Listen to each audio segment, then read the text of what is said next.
Hello.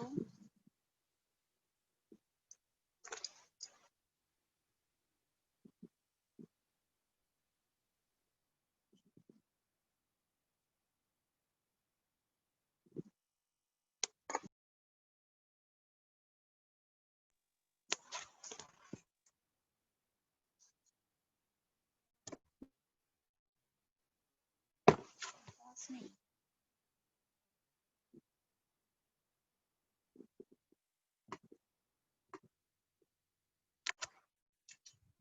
Hello.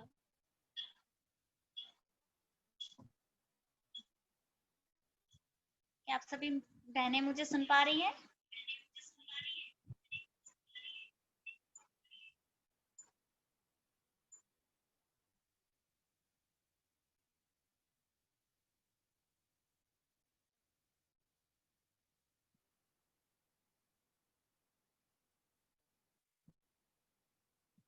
Asha ji, सादर नमस्ते। नमस्कार आपको। नमस्ते नमस्ते, आपकी आपको भी आवाज क्या नमस्ते। आप बोल के थोड़ा सा मुझे, जी थोड़ा सा आप बोलेंगे जरा मैं थोड़ा सुन पाऊँ। माइक चेक कर लेते हैं आपके साथ।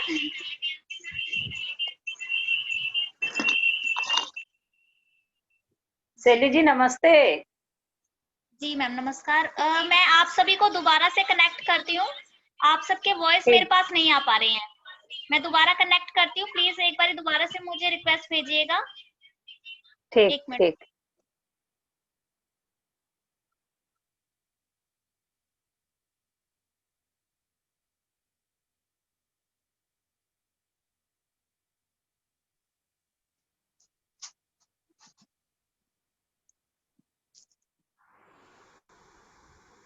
हेलो।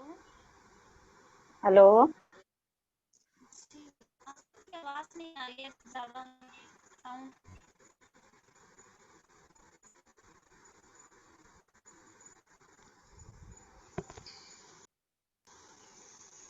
आई थिंक कुछ टेक्निकल इशू आ रहा है।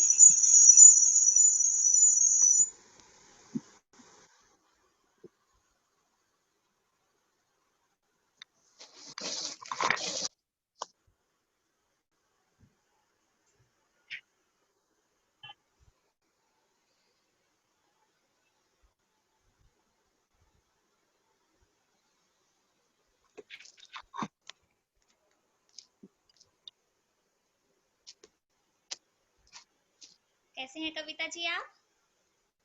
बहुत खुशी हो रही है सभी को देखकर। परंतु आवाज नहीं आ पा रही है, मुझे समझ नहीं आ रहा क्या इशू आ रहा है। या तो मैं एंड करके दोबारा से रिक्वेस्ट भेजती हूँ।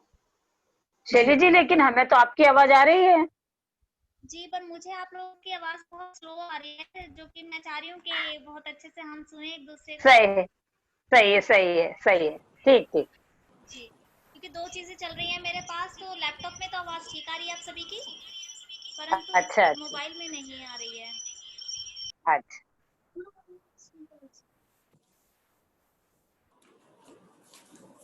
देखिए माइक ऑन है बेटा।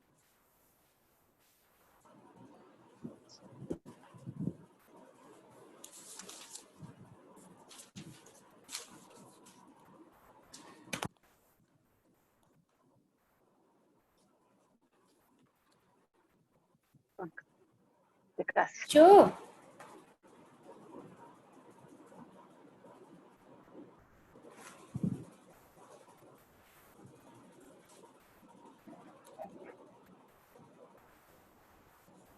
शैली जी की आवाज नहीं आ रही है।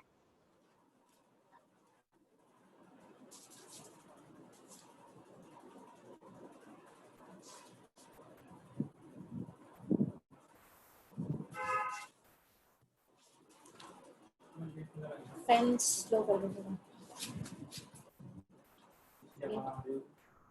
गेट बंद कर दो।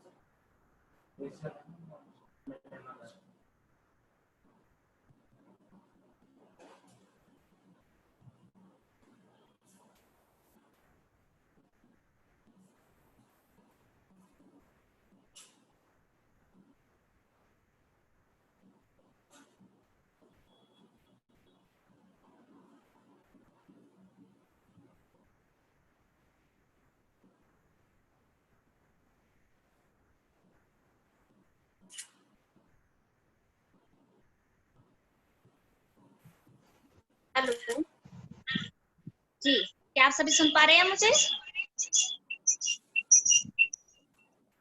हाँ जी, अब आवाज आ रही है आपकी। इससे पहले तो आवाज ही नहीं थी। जी, एकदम नहीं आ रही थी। इतनी आसानी से आवाज नहीं आती है सभी की। सभी को नमस्कार। आशा करती हूँ नमस्कार। कि हमारी जो रुकावटें हैं आज इनको हराएंगे हम सभी मिलकर और ये नारी शक्ति जमकर बरसेगी। चलिए बिल्कुल आज आज पहले सभी आप सभी हैं, अभी 5 मिनट है हमारे पास, तो एक दूसरे से वार्तालाप हो जाती है। जी, आशा जी से स्टार्ट करते हैं हम। रुद्र बेटा जी, आशा जी से हम स्टार्ट करते हैं। अभी आप बड़े हैं तो हम चाहते हैं आपसे शुरुआत हो हमारे कार्यक्रम की। कैसे हैं आप? जी, इनका माइक म्यूट पर है। म्यूट पर है, हाँ जी, अनम्यूट कीजिए आशा जी अपना का। माइक।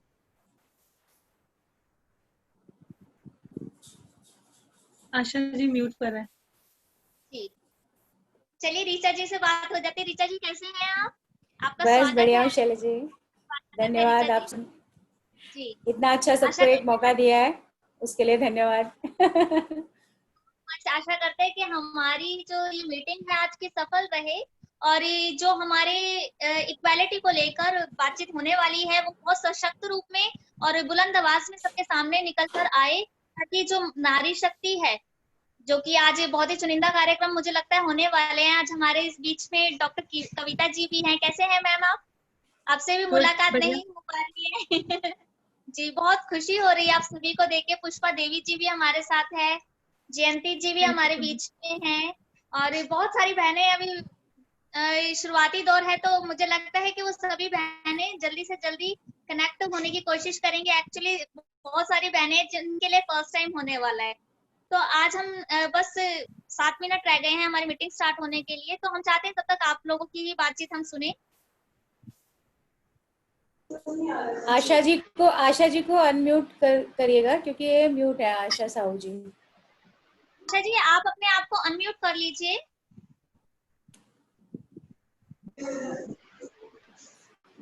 आपकी मधुर आवाज सुनना चाहते हैं। जी, कैसे हैं आप? आशा जी की आवाज नहीं आ रही हमें आपकी। आशा जी आप अनम्यूट कीजिए अपना फोन। अनम्यूट करना होगा आपको ऑडियो। ऑडियो आपका म्यूट है, अनम्यूट कीजिए ऑडियो को। अनम्यूट कर दो आवाज को। हाँ, बिल्कुल सही। अच्छा, ठीक ठीक जी, हो गया। जी, ठीक।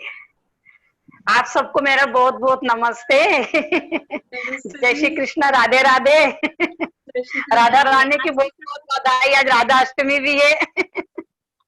जी, बहुत खुशी का अवसर है। फिर तो हम सारी राधाएं एक जगह इकट्ठी होने हाँ, वाली राधा है। राधा सब इकट्ठी हो चुकी और हो जाएंगी। जी, और कैसे चल रहा है आपका कोरोना काल यहाँ का?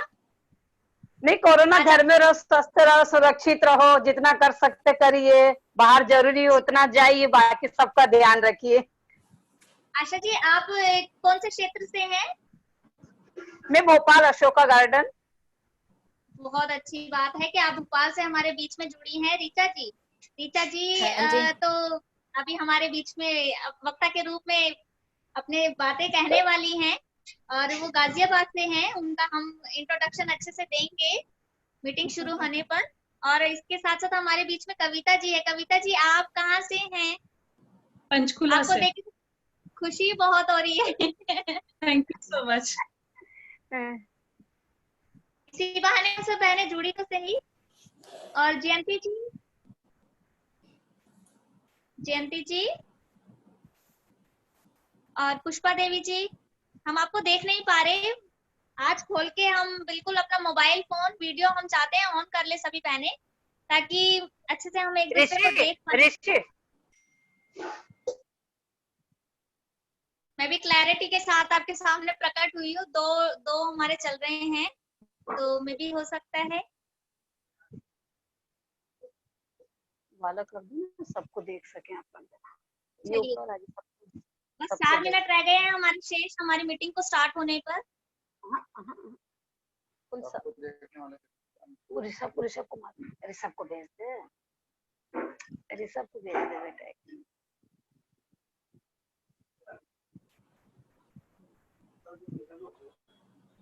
उसने और क्या कर दिया ऋषि ने। कविता जी कैसे चल रहा है आपका आजकल कार्य? हेलो हेलो, कविता, क्या आप सुन पा रहे हैं मुझे? हाँ जी, कैसे चल रहा है आजकल आपका कार्य? बढ़िया। कुछ ऐसा तो चला ही गया, आवाज तो आ रही है। हाँ, उस नहीं, सबको कार्य देखने वाला। आपका हाँ ये, काम कैसे चल रहा है ओ, आजकल? हाँ बस ठीक है। अरे ये क्यों आ रहा है ये? अरे बाप रे, ये अपने घर का है क्या? अपने घर की आ रही है ना, ये पेड़ियां आ रही ना अपने घर की। ये सभी को सामूहिक फोटो कार्य आना है। चाहिए। बस 3 मिनट शेष रह गए, हमारी मीटिंग स्टार्ट हो वहाँ जाएगी। अपना फोटो ला दो ना। अरे लो, हाँ बस।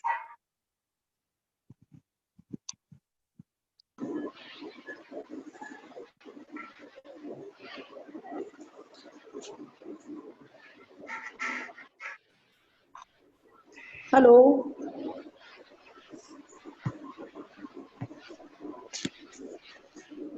नेटवर्क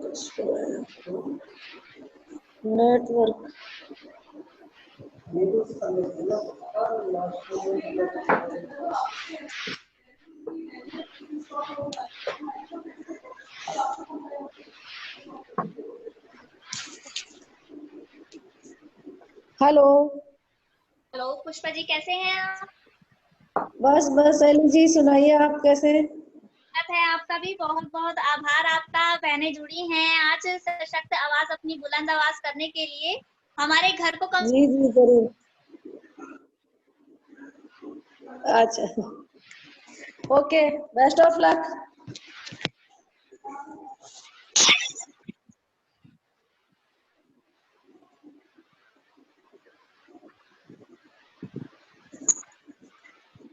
जी, चलिए बस कुछ क्षण ही बाकी रह गए हैं हमारे बीच में, हम एक दूसरे से वार्तालाप करेंगे और जहां तक पॉसिबल हो हम चाहेंगे कि जो हमारे मुद्दे निकल कर आए वो अच्छे से हम बातचीत कर सकें। और चाहे हम एक महिला हो, 2 महिला हो, या जितनी भी महिलाएं हम शामिल होने वाली हैं आज, हम चाहते हैं कि वो सभी अपनी बुलंद आवाज में और जो हमारी चीजें हैं, मुद्दे हैं, वो सभी निकल कर आए।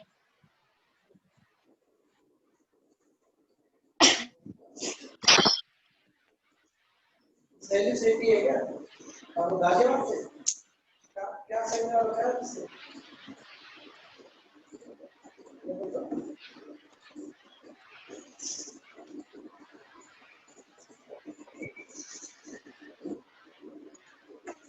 मैं भी बहुत पंचमी हूँ, तो आशा करती हूँ कि आज जो हमारा दिवस है, इंटरनेशनल वुमेन्स इक्वालिटी डे, वो शानदार रहे और जो हमारी बातें हैं एक दूसरे से हम जनसाधारण में पहुंचाएं, महिलाओं में पहुंचाएं, बहनों में पहुंचाएं।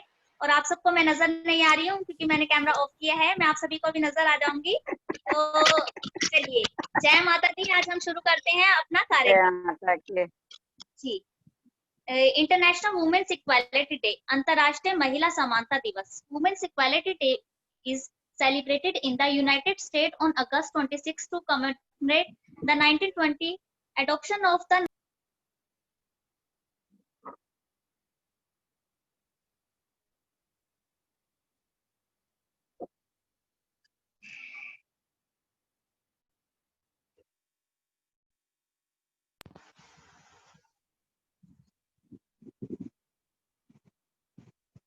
तो जैसे कि आज हम बातचीत करने जा रहे हैं अंतर्राष्ट्रीय महिला समानता दिवस के लिए। न्यूजीलैंड जो कि पहला देश है जिसने 1893 में महिला समानता की शुरुआत की थी, महिला समानता दिवस की शुरुआत की थी। जी, महिलाएं एक हिंसा मुक्त परिवेश में जिए और सम्मान पूर्वक जीवन जिए, यही हम सबका एक लक्ष्य है, उद्देश्य है कि महिलाओं को अच्छे अपॉर्चुनिटीज मिलनी चाहिए।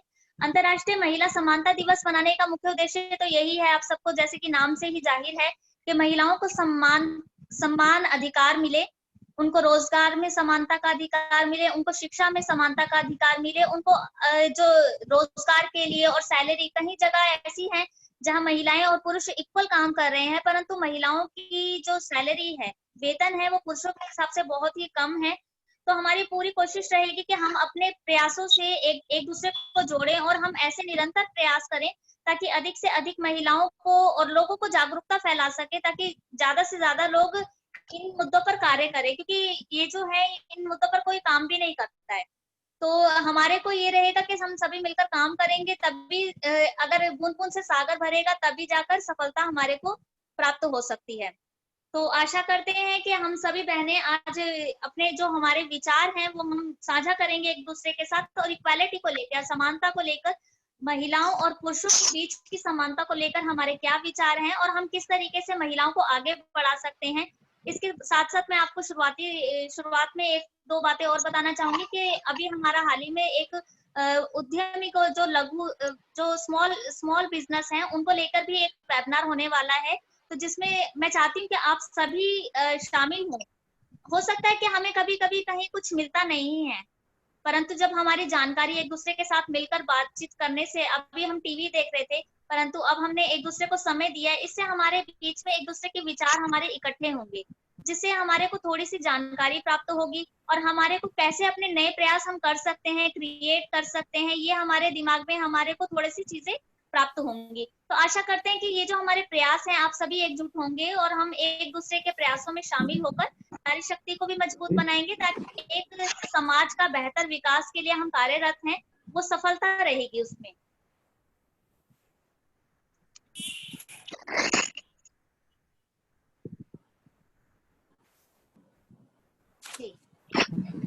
शैली जी, इसमें आपने ना गलती से मुझे होस्ट कर दिया है, तो वो चेंज कर लीजिए आप, जिससे कि जो लोग नए जुड़ेंगे आप उनको जोड़ते जाएंगे। अभी तो अभी तो मैंने कर दिया है, अभी मैंने जितने लोग जुड़े उनको जोड़ा है, लेकिन आप इसमें ना आप चेंज कर लीजिए, जितने भी हैं उनको आप उसी पे करेंगे ना, मैं होस्ट दोबारा से बन जाऊंगी, ये ऑटोमेटिकली आपके पास बना है। अच्छा ठीक है, मुझे होस्ट कर दीजिए दोबारा से जी। मैंने बनाया नहीं है परंतु आप बन गए हैं, वो हो गया होगा। नहीं, इसलिए मैं उसको करती जा रही थी, जितने भी ज्वाइन हुए ना मैंने इनको सबको फिर वो किया है, हो गया। अब आप ध्यान रखिएगा। भी है तो इसके अलावा भी कोई होस्ट बन सकते हैं, तो ऐसे ही लकी मोमेंट हम एक दूसरे के हाथ से नहीं जाने देंगे, बिल्कुल हम एक दूसरे का साथ देकर आज जो भी रुकावटें आती हैं, क्योंकि नेटवर्क मौसम के हिसाब से भी नेटवर्क हो रहा है जी, परंतु कोई बात नहीं, आप कंटिन्यू रहिएगा और हम सभी लाइन पर रहेंगे। एक बार टूटेगा, दो बार नेटवर्क टूटेगा, कोई बात नहीं, हम सब एकजुट हो जाएंगे, नई मीटिंग क्रिएट कर लेंगे, परंतु हमारा जो मुख्य एजेंडा है वो होना चाहिए कि हमें महिलाओं की समानता का अधिकार के हेतु कार्य करना है और हमें समाज के कल्याण हेतु कार्य करना है, हमें विश्व शांति हेतु कार्य करना है, ताकि विश्व भर में चाहे जीव जंतु हो, तो चाहे नारी शक्ति हो या पुरुष प्रधान देश, जो ये सब चीजें हैं, एक समानता के अधिकार के साथ कार्य जी। क्या मैं होस्ट बन गई हूँ?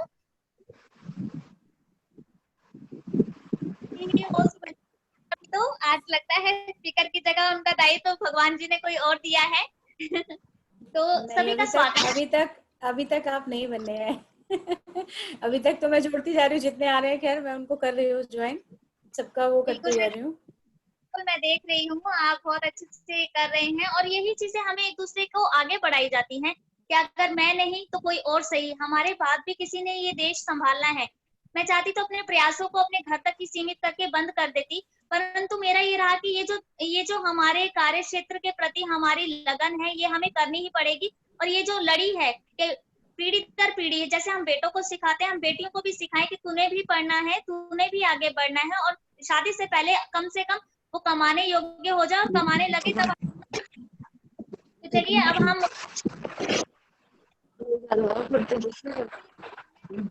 करूंगी कि वो ताकि जो हमारा दायित्व है वो कंटिन्यू चले।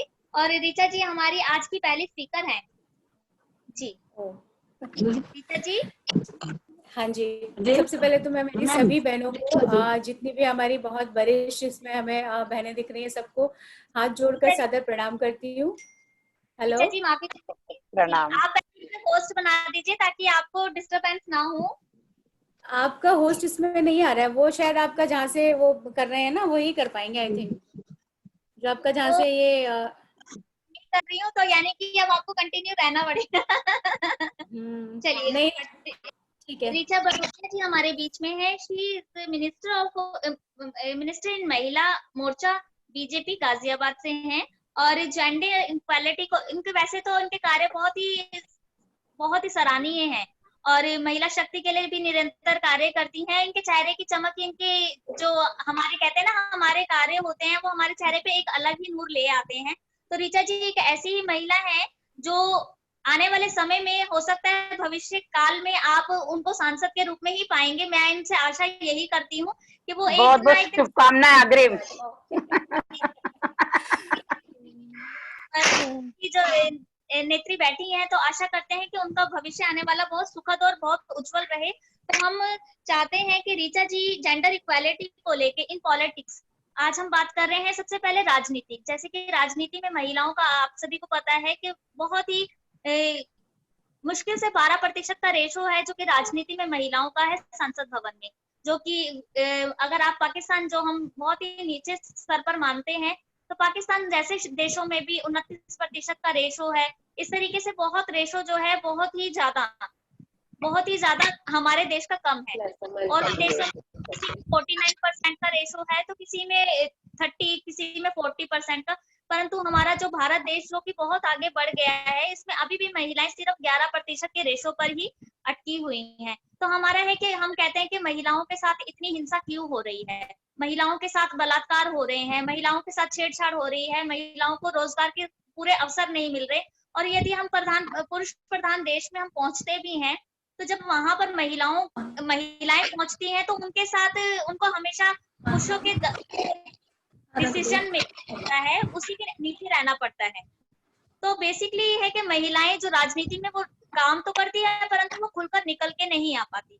तो बेसिकली हम चाहते हैं कि जो ये महिलाएं हैं राजनीति में भी जुड़नी बहुत जरूरी है, और एक अच्छे स्तर पर अच्छे लेवल पर। ये नहीं कि सिर्फ नेताओं की वो जो कुर्सी है उसके पीछे फोटो खिंचाने के लिए नहीं है महिलाएं। और मैं जानती हूँ कि जो आज हमने मीटिंग की है, इसमें से बहुत सारी महिलाएं हैं जो राजनीति के बहुत ही अच्छे पदों पर आसीन होने की योग्य हैं, परंतु हमें मौके नहीं मिलते, मौकों का अभाव रहता है। कारण यही है कि हम शामिल नहीं होना चाहते, हम राजनीति की गंदगी में उतरना नहीं चाहते।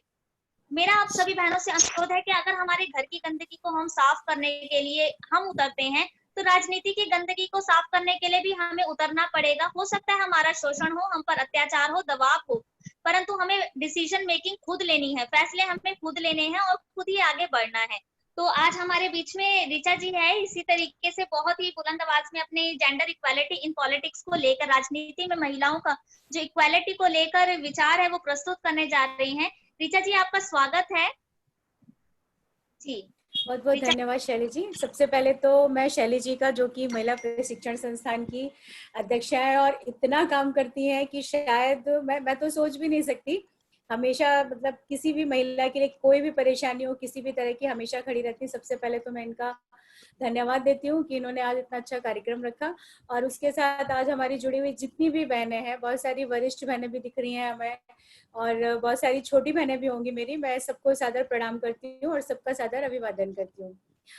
आज चूंकि जो मुझे टॉपिक मिला है वो बहुत अच्छा टॉपिक है और इंटरेस्टिंग भी है, और मैं चाहूंगी कि आज इस टॉपिक पे जो डिस्कशन हो वो सिर्फ यहाँ तक एक डिस्कशन हो के यहीं खत्म ना हो, और इसके बाद सुनने के बाद आज हमारी जितनी भी बहनें, सबको अगर फील ये होता है, उनको ये महसूस होता है कि उनकी भी राजनीति में भागीदारी आवश्यक है, तो वो अपना पहला स्टेप आज से राजनीति में उठाने का प्रयास एटलीस्ट करेंगे जरूर। तो आज हम बात करते हैं, क्योंकि हमारा टाइम जो है बहुत लिमिटेड टाइम मिला है हमें, तो उस हिसाब से मैं सीधा टॉपिक पर आती हूँ। क्योंकि अगर आज हम बात करते हैं, चाहे विकसित देशों की करें या विकासशील देशों की करें, तो सभी में राजनीति में महिलाओं की भागीदारी को लेकर एक बहुत ही मतलब जो कहना चाहिए एक समान स्थिति है। जैसा हाल विकसित देशों का है वही हाल विकासशील देशों का है। ऐसा नहीं है कि विकासशील देश बहुत आगे हो गए हो, वहां पर भी सेम सिचुएशन है। आज जब हम बात करते हैं कि दुनिया में चाहे आप पंचायत से लेके संसद तक की बात कर लीजिए, वहां पर महिलाओं की जो भागीदारी है राजनीति में बहुत कम मिलती है। उसके कारण क्या है, बहुत सारी चीजें हैं, लेकिन उन सब पर न जाते हुए मैं आज सिर्फ आपको ये बताऊंगी कि आंकड़े हमारे क्या कहते हैं और इन आंकड़ों की वजह से हमें आगे क्या क्या परेशानियां हो सकती हैं और हम उनको कैसे सुधार सकते हैं। सबसे पहली बात तो ये है कि आज हम जब संपूर्ण विश्व की बात करते हैं तो यदि हम देखते हैं तो सभापति आज संपूर्ण विश्व में केवल 7% महिलाएं हैं। तो सोचिए जहां पर इतना बड़ा देश, इतना बड़ा पूरे विश्व में ही सोचिए, हम अपने देश की बात नहीं कर रहे हैं, वहां पर सिर्फ 7% महिलाएं ही हैं क्या सभापति बनने लायक। बात तो हम आधी आबादी की करते हैं। जब हम आधी आबादी हैं तो हर चीज में हमारी हिस्सेदारी 50% तो होनी चाहिए। उसके बाद अगर हम पार्टी नेता यानी कि जो किसी पार्टी का नेतृत्व करती हैं महिलाएं, जैसे कि कांग्रेस का सोनिया गांधी जी भी कर रही हैं, तो अगर हम इस तरह के नेतृत्व की बात करते हैं तो हमारे पास सिर्फ पूरे विश्व में सिर्फ 11% महिलाएं हैं जो अपनी पार्टी का नेतृत्व करती हैं। तो क्या महिलाओं में इतनी क्षमता नहीं है कि वो बराबर आकर एटलीस्ट 50% जब पुरुषों की भागीदारी, तो 50% में तो महिलाओं का पूरी तरह से एक तरह से भागीदारी, और वो भी एक एक्टिव भागीदारी होना ही चाहिए, लेकिन वो नहीं है। उसके बाद दिल्ली में एक अंतर्राष्ट्रीय महिला सम्मेलन हुआ था पिछले कुछ दिनों में, महीनों में, दिनों से तो नहीं कह सकते, तो उसमें भी यही मुद्दा उठाया गया था कि क्या हम महिलाओं की भागीदारी को किस तरह से हम इनकी जो भागीदारी है उसको आगे बढ़ाएं, इनको आगे लाने के लिए कोशिश की जाए। तो कई चीजें उसमें है, अशिक्षा एक मेन कारण है, बट आज के टाइम में बहुत सारी चीजों में सुधार हुआ है, महिलाएं काफी आगे बढ़ रही हैं। उसके बाद आता है कि अगर दुनिया में जितनी भी संसद है, सारी संसदों को अगर हम देखते हैं तो उनमें 11.7% महिलाएं हैं जो कि अपने क्षेत्र का प्रतिनिधित्व कर रही हैं। जैसे हमारे यहाँ से जनरल साहब हैं, सांसद हैं हमारे। जी मुझे आवाज की इसी प्रॉब्लम तरह हो रही से है, आपकी आवाज नहीं आ रही है। आपको मेरी आवाज सुनाई पड़ रही है? कहते रहिए, अभी आ जाएगी आवाज, नेटवर्क इशू हो सकता है। इसीलिए अगर हम पूरे सारे विश्व की संसद की बात करते हैं तो मात्र 11.7% महिलाएं हैं जो कि नेतृत्व कर रही हैं। और अगर हम सिर्फ भारत की संसद की बात करते हैं तो हमारे यहाँ भारत में सिर्फ 11% महिलाएं हैं। सोचिए आप, आधी आबादी है हम, फिर भी आज हम संसद में सिर्फ 11% है। तो ये हमारे लिए एक सोचने का मुद्दा है, और ये सिर्फ सोचने का ही नहीं है, इस पे गहन विचार होना चाहिए, सोचना चाहिए। हेलो शैली जी, नमस्कार। आपको मेरी आवाज सुनाई पड़ रही है?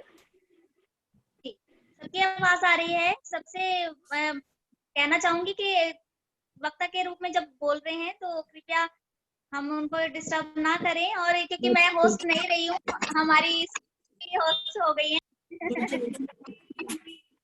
तो आज जब हमारा राजनीतिक जीवन है, इसमें सभी पक्षों में, चाहे आप आर्थिक अर्थव्यवस्था हो, हमारी शिक्षा हो, स्वास्थ्य हो, सुरक्षा हो, इन सभी के मामले में जितने भी निर्णय होते हैं वो राजनीति के माध्यम से ही लिए जाते हैं, क्योंकि हमारी सरकार ही निर्णय लेती है। तो यदि इन सब निर्णयों में यदि हमारी आधी आबादी की भागीदारी होगी तो शायद मुझे लगता है इन सब क्षेत्रों में हमारे लिए अच्छा काम हो पाएगा, सभी महिलाएं आगे बढ़ पाएंगी। चाहे सभी क्षेत्रों की बात कर रही हूँ मैं, कोई एक क्षेत्र नहीं है जिसके लिए मैं ये बोलूं कि सिर्फ महिलाओं के माध्यम से होगा, क्योंकि सारे डिसीजन तो राजनीति के माध्यम से ही होते हैं, यानी कि सरकार करती है।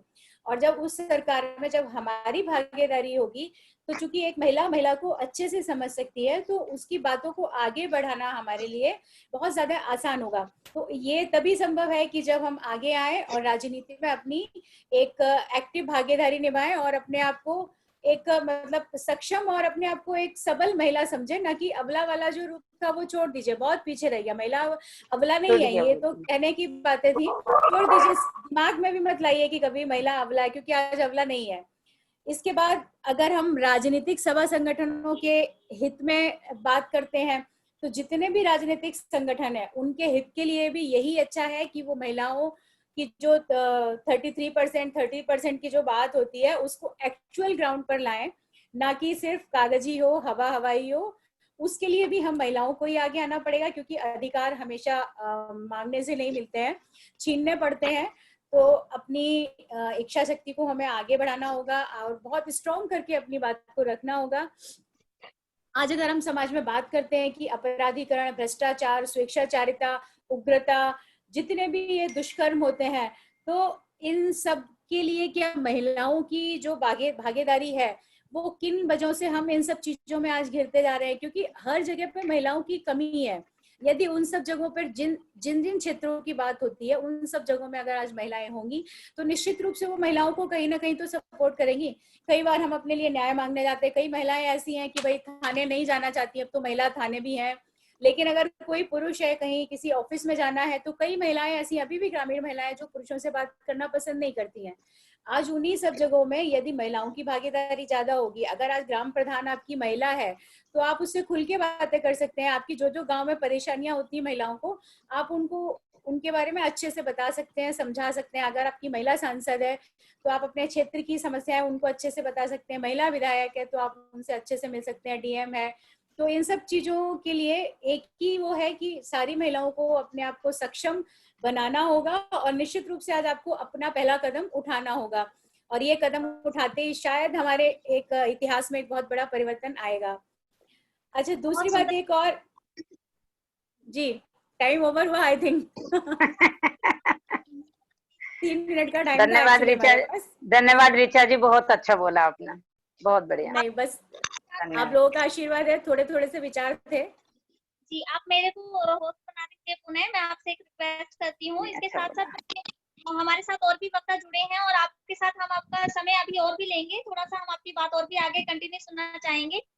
इसके साथ साथ देखते हैं जैसे कि पिछले 10 वर्षों में भारत में महिलाओं के खिलाफ घरेलू हिंसा देश का सबसे हिंसक अपराध रहा है, जबकि हर 5 मिनट में घरेलू हिंसा की एक घटना होती है।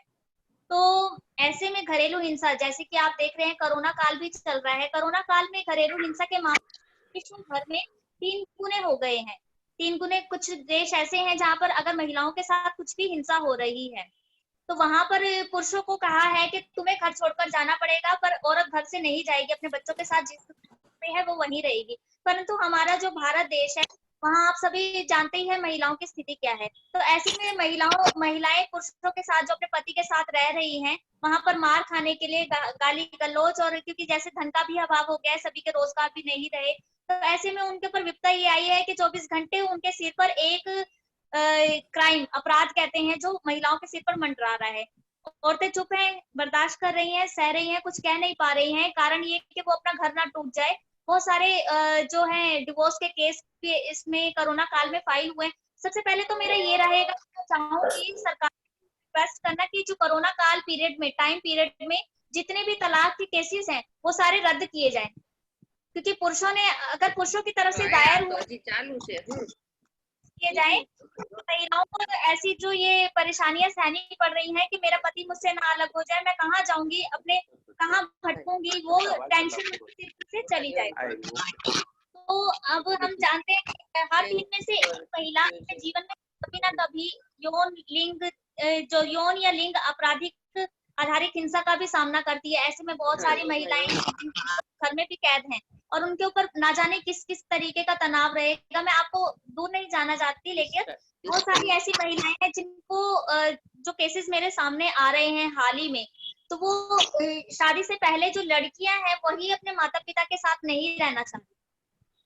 अब ऐसे में मुझे परेशानी की बात ये लग रही है कि महिलाओं को ऐसे में मैं कहाँ भेजूं, कहाँ उनको ठहराऊं, मैं कहाँ जाऊं? अगर मैं एक महिला हूँ और मैं परेशान हूँ तो मैं कहाँ जाऊं?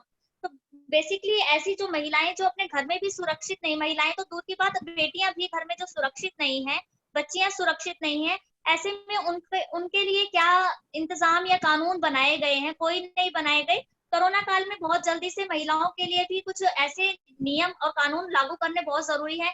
जैसे कि आप देख रहे हैं हिंसा का मामला, एक देखते हैं हम बलात्कार का मामला देख रहे हैं कि कोरोना काल में बलात्कार का जो मामला है, निरंतर जब वो क्वारंटाइन के लिए जा रही है वहां पर भी वहां नहीं रुक रहे हैं, वहां पर भी उनके साथ ये सब चीजें हो रही हैं, छेड़छाड़ और बलात्कार जैसी घटनाएं। तो ऐसे में क्या हमारा देश सक्षम नहीं है? बिल्कुल हमारा देश सक्षम है कि जो क्वारंटाइन के लिए जो डिपार्टमेंट है महिलाओं के लिए अलग कर दीजिए और पुरुषों के लिए अलग कर दीजिए। वार्ड ही तो हमने चेंज करने हैं, कुछ वार्ड्स महिलाओं के लिए रख दीजिए सुरक्षित, कुछ पुरुषों के लिए, और जो महिलाओं के लिए जो वार्ड है वहां पर पुरुष एंटर ही ना कर सके। तो क्या हमारी बच्चियां क्वारंटाइन सेंटर में सेफ नहीं रहेगी? परंतु रहेगी तब जब हम सभी मिलकर आवाज उठाएंगे इस चीज के खिलाफ कि भाई अगर पुरुष को कोरोना हो सकता है तो महिला को भी कोरोना हो सकता है, बिल्कुल हो सकता है। बच्चियां घर में अब इसीलिए कैद कर दी जा रही हैं क्योंकि उनको कोरोना अगर हो भी रहा है तो वो हॉस्पिटल में जाएंगे तो बलात्कार हो जाएगा, छेड़छाड़ का मामला हो जाएगा, जो कि जान पर उसकी बनाएगी, आफत हो जाएगी और मरने को वो बड़ी परेशान हो जाएगी। आप सभी समझ रहे हैं मेरे जो ये दर्द मैं कहने जा रही हूँ लड़कियों का। इसके साथ साथ हमारे साथ आज प्रीति जैन जी जुड़ी हैं, लीगल प्रोफेशनल है वो। तो आज वो जेंडर इक्वालिटी में लॉ को लेकर अपने जो विचार है वो प्रस्तुत करने जा रही हैं और महिलाओं के लिए हिंसा मुक्त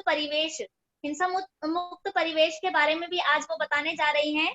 प्रीति जैन जी क्या हमारे साथ हैं, शामिल हैं? जी, आपका सादर चली जी आमंत्रित हैं और हम चाहेंगे कि आपकी जो ये बुलंद आवाज की कानून आप संभालते हैं, आप कानून लोगों को बताते हैं।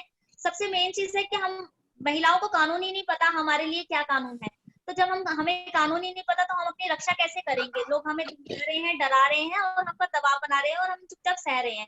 तो ऐसे में आपकी क्या विचार हैं, हम आपसे जानना चाहेंगे। जी, बहुत बहुत धन्यवाद शैली जी ये अपॉर्चुनिटी देने के लिए। एंड आप सभी बहनों को मेरा सादर नमस्कार। एक्चुअली हम जो लॉज देखते हैं अपनी सोसाइटी में, हमने देखा है कि आज तक चाहे हम कोई सा भी पीरियड ले लें, हम अपनी हिस्ट्री में चले जाएं, हजारों साल पहले, अंग्रेजों के काल में, अंग्रेजों के काल से पहले, अंग्रेजों के काल के बाद, आज तक हमेशा महिलाओं का शोषण होता आया है। वुमेन्स को डोमिनेट करती आई है मेल डोमिनेटेड सोसाइटी। तो इसके लिए हमें सबसे पहले जानना होगा कि गलती किसकी है, प्रॉब्लम कहाँ से शुरू हो रही है। प्रॉब्लम का जब तक ओरिजिनेशन नहीं पता होता तब तक प्रॉब्लम का सोल्यूशन नहीं मिलता। तो प्रॉब्लम कहाँ से स्टार्ट होती है, यहाँ पे हम देखेंगे कि हमारी जो इंडिया में इतने सारे लेजिस्लेशन हैं। सबसे पहले तो supreme law of the land, that is the constitution of India. Constitution of India में फंडामेंटल राइट्स हैं जिसमें वुमेन को इक्वालिटी का पूरा अधिकार है। इसके साथ साथ हमारे देश में और भी बहुत सारे लेजिस्लेशन हैं जो वुमेन प्रोटेक्शन के लिए बात करते हैं। लेकिन प्रॉब्लम यहाँ आती है कि या तो उस लॉज की अवेयरनेस नहीं है, कोई उन लॉज के बारे में जानता नहीं है, कोई जागरूकता नहीं है, और अगर है भी तो एक्सेप्ट कर लेती है कि ठीक है सोसाइटी में ऐसा होता है, हम सोसाइटी का पार्ट है। हमने देखा था हमारे कई बार, हर फैमिली की मैं बात नहीं करूंगी, किसी फैमिली में जैसे कि हमारे फादर हमारी मदर को सप्रेस करके रखते थे, तो ठीक है हमारा हस्बैंड हमें थोड़ा बहुत सप्रेस कर रहा है, थोड़ा हमें दबा के रख रहा है, तो ठीक है ऐसा होता है। तो इस बात को इतना जनरली ले लेते हैं, अपने अधिकारों के बारे में जानते ही नहीं है कि हमें भी इक्वालिटी का पूरा राइट है, क्योंकि हमारा कॉन्स्टिट्यूशन जो सुप्रीम लॉ ऑफ लैंड है, जिसके ऊपर कुछ है ही नहीं। कोई सा भी लेजिस्लेशन आज की डेट में बनता है वो कॉन्स्टिट्यूशन के दायरे में रहकर बनता है। अगर कॉन्स्टिट्यूशन हमें राइट देता है तो वो राइट कोई भी हमसे नहीं छीन सकता। बट कोशिश ये करनी है कि हमें आवाज उठानी है, हमें अपने राइट को पहचानना है। अब इसके लिए क्या कर सकते हैं, अवेयरनेस सेशन हो, लोगों को इसके बारे में जानकारी हो। अब हम क्या होता है ना, जैसे भी मैंने बोला कि एक टाइप ऑफ वुमेन ये है कि जो सप्रेस्ड फील करती हैं और उसको वो एग्री कर लेती है। एक टाइप ऑफ वुमेन क्या होती है कि वो ये चाहती है कि हमें प्रिविलेजेस मिलते रहे, हमें हर जगह रिजर्वेशन तो मिल जाए लेकिन हम इक्वल काम ना करें। लेकिन हमें भी ये बात समझनी होगी कि इक्वालिटी दोनों साइड से होती है। जेंडर इक्वालिटी की बात करेंगे तो कदम से कदम मिलाकर हमें चलना है, अपने अधिकारों को समझना है। अगर कोई हम पे दबाव बना रहा है हमारे जेंडर की वजह से, तो हमें उस दबाव को कम करके उसके साथ खड़ा होना है। दूसरे वर्ग को, जो एक जेंडर मेल कम्युनिटी है, उसको भी दबाना नहीं है, उसके साथ खड़ा होना है, कंधे से कंधा मिलाकर चलना है। अगर हम बात करें लॉज की कि क्या क्या लॉज हैं, तो सबसे पहले कॉन्स्टिट्यूशन में हमारा आर्टिकल 14 एंड 15 बोलता है right to equality before law and prohibition of discrimination on grounds of religion, race, caste, sex और प्लेस ऑफ बर्थ। कि कोई भी किसी के भी साथ उसके धर्म को लेकर, उसकी जाति को लेकर, उसके सेक्स को लेकर कि वो लड़का है या लड़की है, इस तरह के ग्राउंड पे कोई भी भेदभाव नहीं किया जा सकता। अगर वो करेगा तो उससे फंडामेंटल राइट ब्रीच होगा और उसके अगेंस्ट कार्यवाही की जा सकती है। आर्टिकल 16 ऑफ कॉन्स्टिट्यूशन हमारा कहता है equality of opportunity in matters of public employment. कोई भी पब्लिक एम्प्लॉयमेंट, गवर्नमेंट की कोई वैकेंसी निकलती है, उसमें महिलाओं का समान अधिकार है। कोई भी ऑर्गेनाइजेशन ये नहीं कह सकती कि इस ऑर्गेनाइजेशन में महिलाएं अप्लाई नहीं करेंगी या उनकी अपॉइंटमेंट नहीं होगी। बट और आर्टिकल 19(1)G हमारा कहता है कॉन्स्टिट्यूशन का कि सारे सिटीजन्स को, इंडिया के हर सिटीजन को ये राइट है कि वो अपनी चॉइस का प्रोफेशन चूज कर सकते हैं, उसकी प्रैक्टिस कर सकते हैं, अपने बिजनेस की, ट्रेड की। तो महिलाओं का हर अधिकार दिया गया है कि वो अपना बिजनेस करें, अपना प्रोफेशन करें, अपने समान अधिकार के साथ जिए, एक डिग्निटी के साथ जिए। Right to life and right to life with dignity is also right under constitution. But problem आती है कि हम अपने राइट को समझते नहीं है, समझते हैं तो आवाज नहीं उठाते हैं, आवाज उठाते हैं तो आवाज कोई सुनता नहीं है। बिकॉज क्या होता है कि लॉ का मीनिंग क्या है, लॉ कहाँ से आता है? लॉजिक से, और लॉजिक आता है हमारी थॉट से।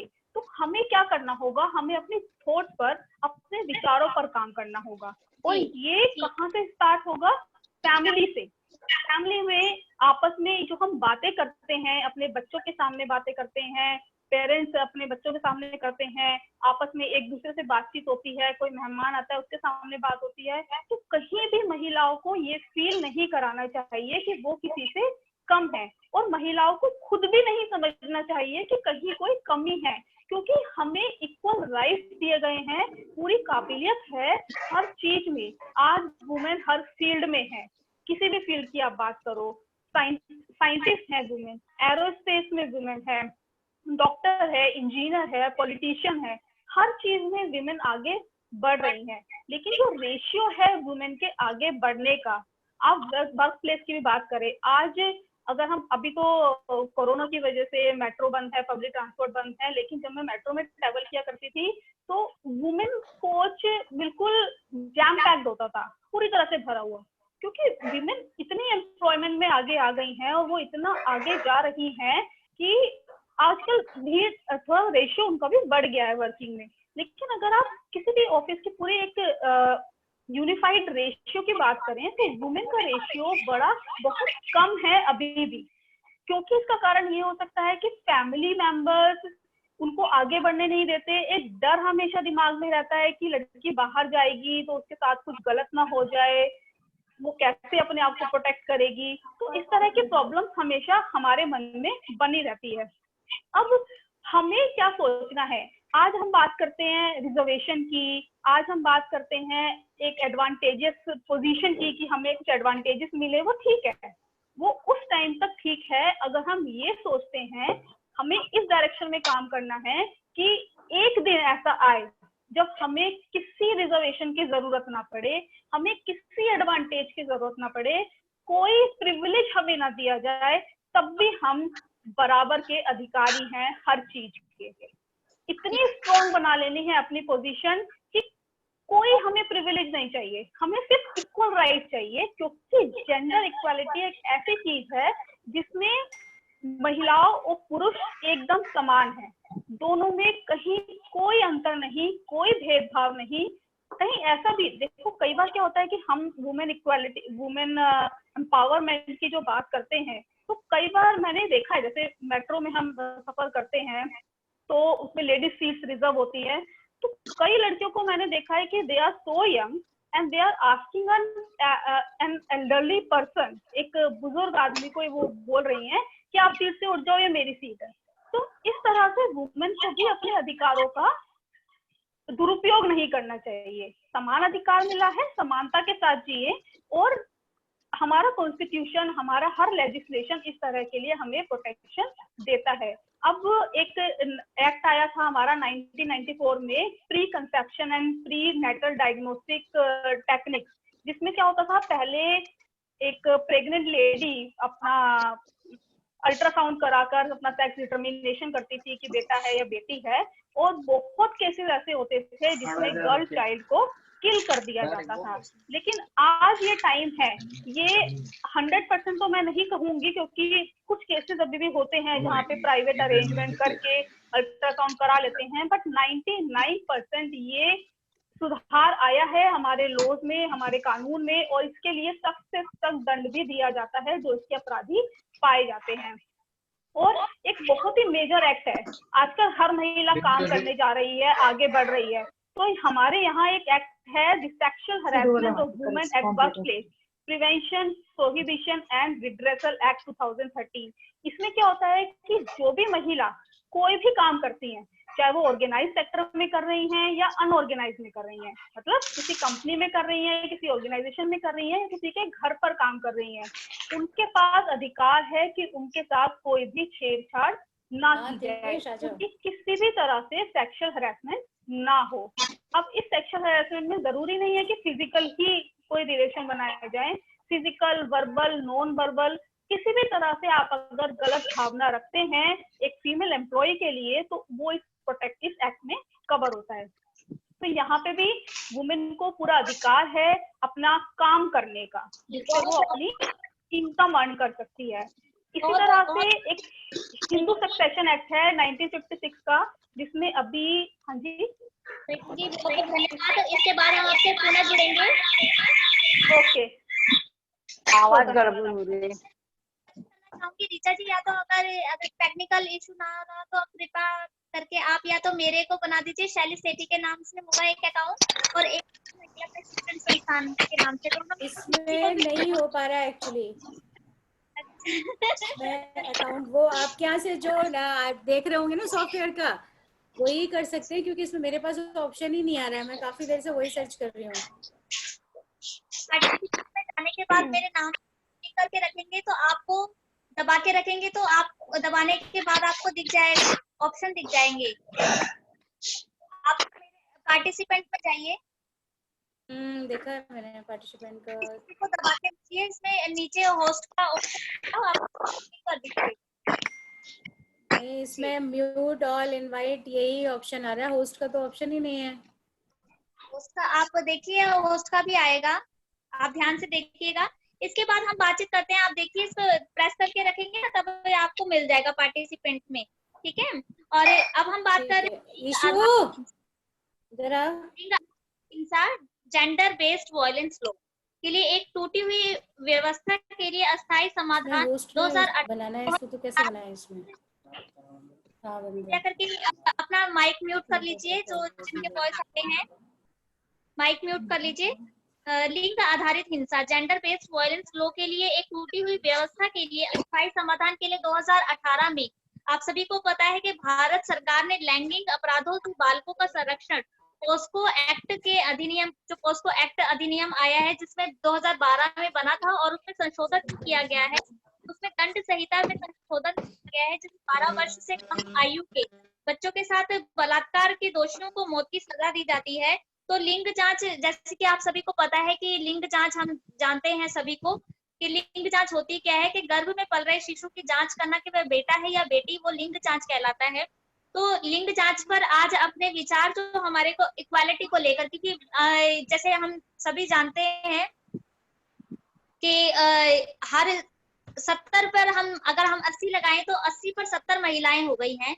तो हम ऐसे में विचार जानेंगे। डॉक्टर अलका रानी अग्रवाल जी हमारे बीच में वक्ता के रूप में आज उपस्थित हैं। डॉक्टर अलका जी पेशे से जो एजुकेशनिस्ट हैं और समाज सेविका हैं, और लंबे समय से समाज सेवा के लिए कार्यरत हैं, और हमारे महिला प्रशिक्षण संस्थान की ओर से एक जगमगाता चेहरा है। आपका सादर स्वागत है। आप हमारे इस कार्यक्रम के एक प्रमुख हिस्से के रूप में, वक्ता के रूप में आज अपने विचार बेटियों को और सभी समाज को देने जा रहे हैं। आपका स्वागत है।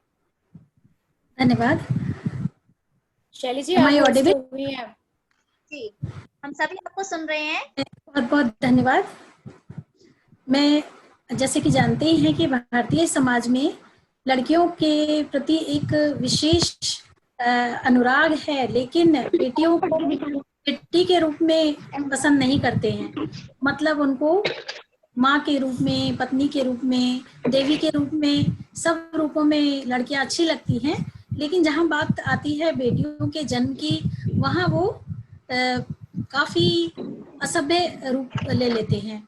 और हमारे समाज में इन लड़कियों की को मार दिए जाने की प्रथा बचपन से ही बचपन में भी मार दिया जाता था, और अब वर्तमान में तो इनको गर्भ में ही मारने का एक प्रचलन सा हो गया है।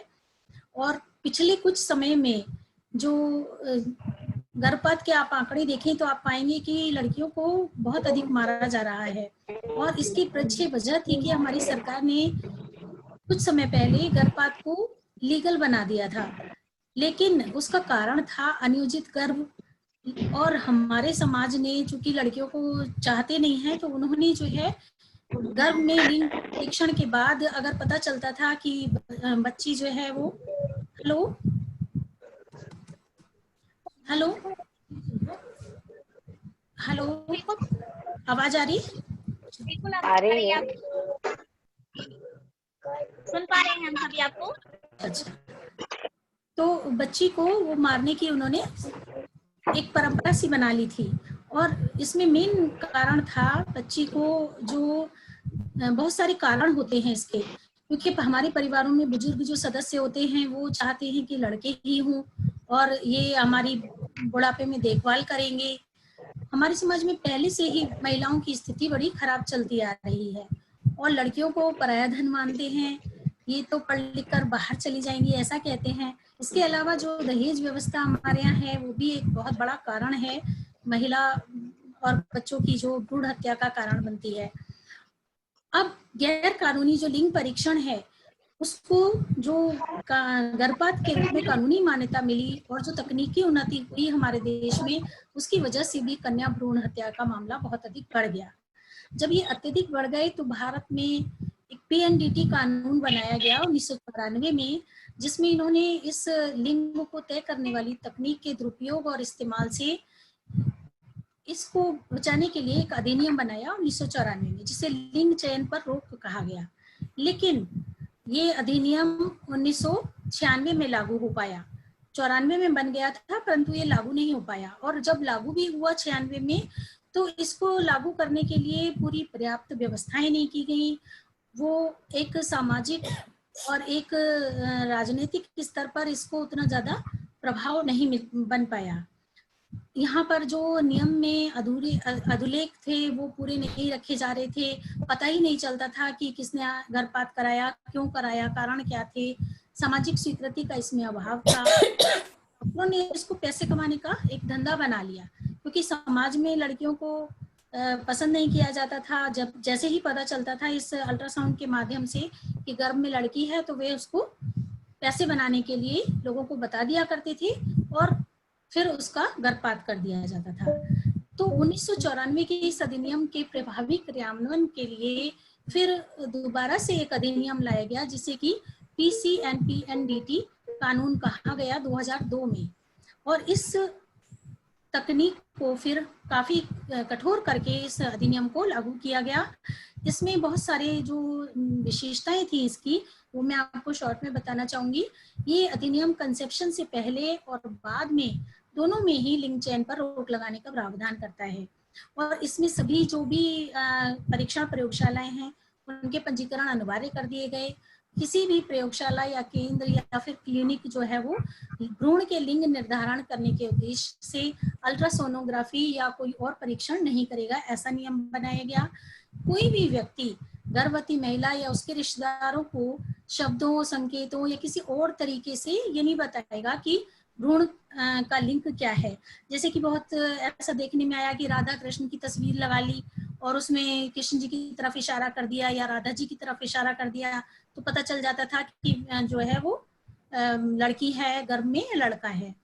तो इस तरह के नियम इन्होंने बनाए। इसके अलावा और भी नियम बनाए गए कि किसी भी प्रकार से कोई नोटिस के माध्यम से या कोई लेबल, रैपर या विज्ञापन के माध्यम से कोई भी सेंटर प्रचार प्रसार नहीं करेगा कि उसके यहाँ लिंग निर्धारण की जानकारी किया जाता है या फिर इसकी जानकारी दी जाती है।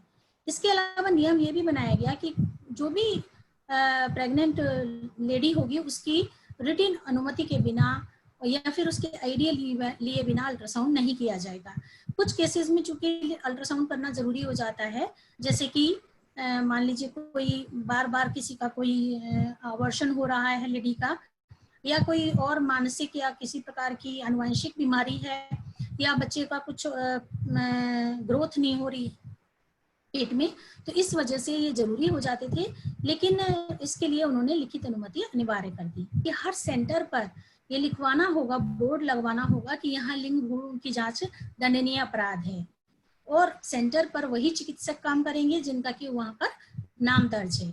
इसके अलावा भी कोई भी इस तरह की अल्ट्रासाउंड मशीन है, वो कोई भी व्यक्ति जो कि भ्रूण के लिंग का निर्धारण कर सकती है, उसको ना तो बेचा जा सकता है, ना वितरित किया जा सकता है, ना आपूर्ति की जा सकती है, और यहाँ तक कि किराए पर भी नहीं दिया जा सकता है बिना पूर्व परमिशन के। यहाँ तक कि कोई भी अल्ट्रासाउंड मशीन एक जगह से दूसरी जगह भी नहीं भेजी जा सकती है, क्योंकि उस जगह का भी अब रजिस्ट्रेशन होता है। इसके अलावा सभी परामर्श केंद्र जो हैं, या जो आनुवंशिक प्रयोगशालाएं हैं, या अल्ट्रासाउंड क्लिनिक हैं, वो जो कि किसी लेडी का स्कैन कर भी रहे हैं, वो पहले तो ये देखेंगे कि क्यों करना जरूरी है, और फिर इस परीक्षण के बाद उसका पूरा विवरण रखना होगा, जिसमें कि फॉर्म F को दर्ज करना जरूरी होगा, जिसमें नाम, पति का नाम, चिकित्सक का नाम, पता, कारण वगैरह लिखने होंगे।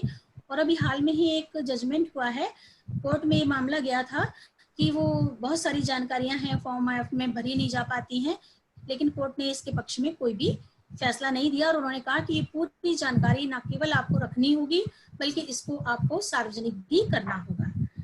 लेकिन इन सब नियमों का फायदा तभी है जबकि पूरी जनता को जागरूक किया जा सके, इनके बारे में जनता को बताया जा सके। यहाँ तक कि महिलाएं भी, पढ़ी लिखी महिलाएं भी इस बारे में बहुत अधिक जानकारी नहीं रखती हैं।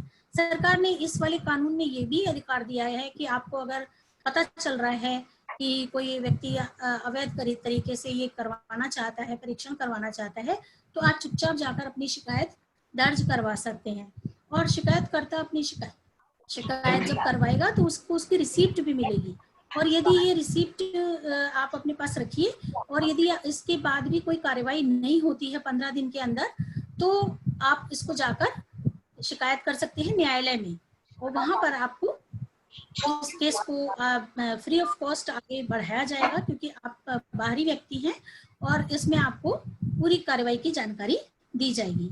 इस अधिनियम में ये भी प्रावधान किया गया है कि यदि आप शिकायत करते हैं और आपकी शिकायत सही पाई जाती है, तो उस डॉक्टर का जो प्रैक्टिस का लाइसेंस है वो निरस्त किया जा सकता है, उस जगह को सील किया जा सकता है, मशीनों को भी सील किया जा सकता है। इसके अलावा जो वेबसाइट पर किसी न किसी इनडायरेक्ट तरीके से इस तरह का विज्ञापन कर रहे थे, उनके लिए भी नियम, कठोर कानून बनाए गए हैं। एक राष्ट्रीय निरीक्षण और निगरानी समिति का भी गठन किया गया है, जो कि ये देखती है कि यदि कोई एक गैर कानूनी कार्य कर रहा है तो उसके खिलाफ वे स्वयं ही मुकदमा दायर कर सकते हैं। इसको गैर जमानती अपराध भी बनाया गया है। इसके अलावा जो मेन इसमें चीज है जो कि समाज में सबसे ज्यादा महत्वपूर्ण है, वो ये है कि अगर कोई इस लिंग चेन में दोषी पाया जाता है तो उसकी जुर्माना राशि पहले 10,000 थी, लेकिन अब बढ़ाकर 50,000 कर दी गई है, और बाद में यदि ज्यादा गंभीर अपराध पाया जाता है तो फिर 1 लाख तक उसके ऊपर जुर्माना किया जा सकता है। और केवल जुर्माना ही नहीं, बल्कि दोष सिद्ध होने पर 3 से 5 वर्ष तक की कैद भी हो सकती है। इस कानून के अंतर्गत भ्रूण लिंग की जांच करने वाले डॉक्टर और जांच कराने वाले व्यक्ति दोनों को समान कैद और जुर्माना हो सकता है। लेकिन खास अच्छी बात यह है कि ये माना जाता है कि परिवार के दबाव में आकर ही महिला जो है ये काम कर रही होगी, इसलिए महिला को इससे मुक्त रखा गया है, जिसका कि परीक्षण किया जा रहा था। और दोषी चिकित्सक का पंजीकरण तो रद्द इसमें किया ही जाता है। इसके अलावा जो और भी योजनाएं हैं सरकार ने वो लागू करी हैं। 2017 से सरकार ने खासतौर पर यूपी में ये लागू करी गई है मुखबिर योजना, जिसमें कई ऑपरेशन किए जा चुके हैं, और इसमें एक व्यक्ति को बिना अपना नाम बताए हुए केवल एक सूचना देनी होती है कि उस परिवार में इस तरह की कोई घटना होने की संभावना है, और फिर जो निगरानी एक केंद्र बनाया जाता है वो जाकर वहां पर इसको स्वयं अपने आप ही देख लेते हैं, लोगों को अरेस्ट करते हैं और इसके खिलाफ मुकदमा दायर करते हैं। इसके अलावा जो दूसरी चीज है कि महिलाओं के और बच्चों के लिए जो एक जागरूकता फैलाने वाली बात है, तो उसके लिए बच्चों को, लड़कियों को बढ़ाने के लिए आगे धनलक्ष्मी योजना बनाई गई है, और बेटी बचाओ बेटी पढ़ाओ अभियान भी चल रहा है, जिससे कि समाज में ये जागरूकता आए कि लड़कियों और लड़कों में कोई अंतर नहीं है, और वे इसके प्रति स्वयं ही अपने आप ही इसके पीछे जो करते आ रहे थे काफी समय से, उसको वो छोड़ दें। अलका जी कुछ क्या आप वर्षों सुन से, पा पिछले कुछ वर्षों में इससे फायदा भी हुआ है, और 2015 से 2000 अलका जी क्या आप मुझे सुन पा रहे हैं? अलका जी क्या आप मुझे सुन पा रहे हैं?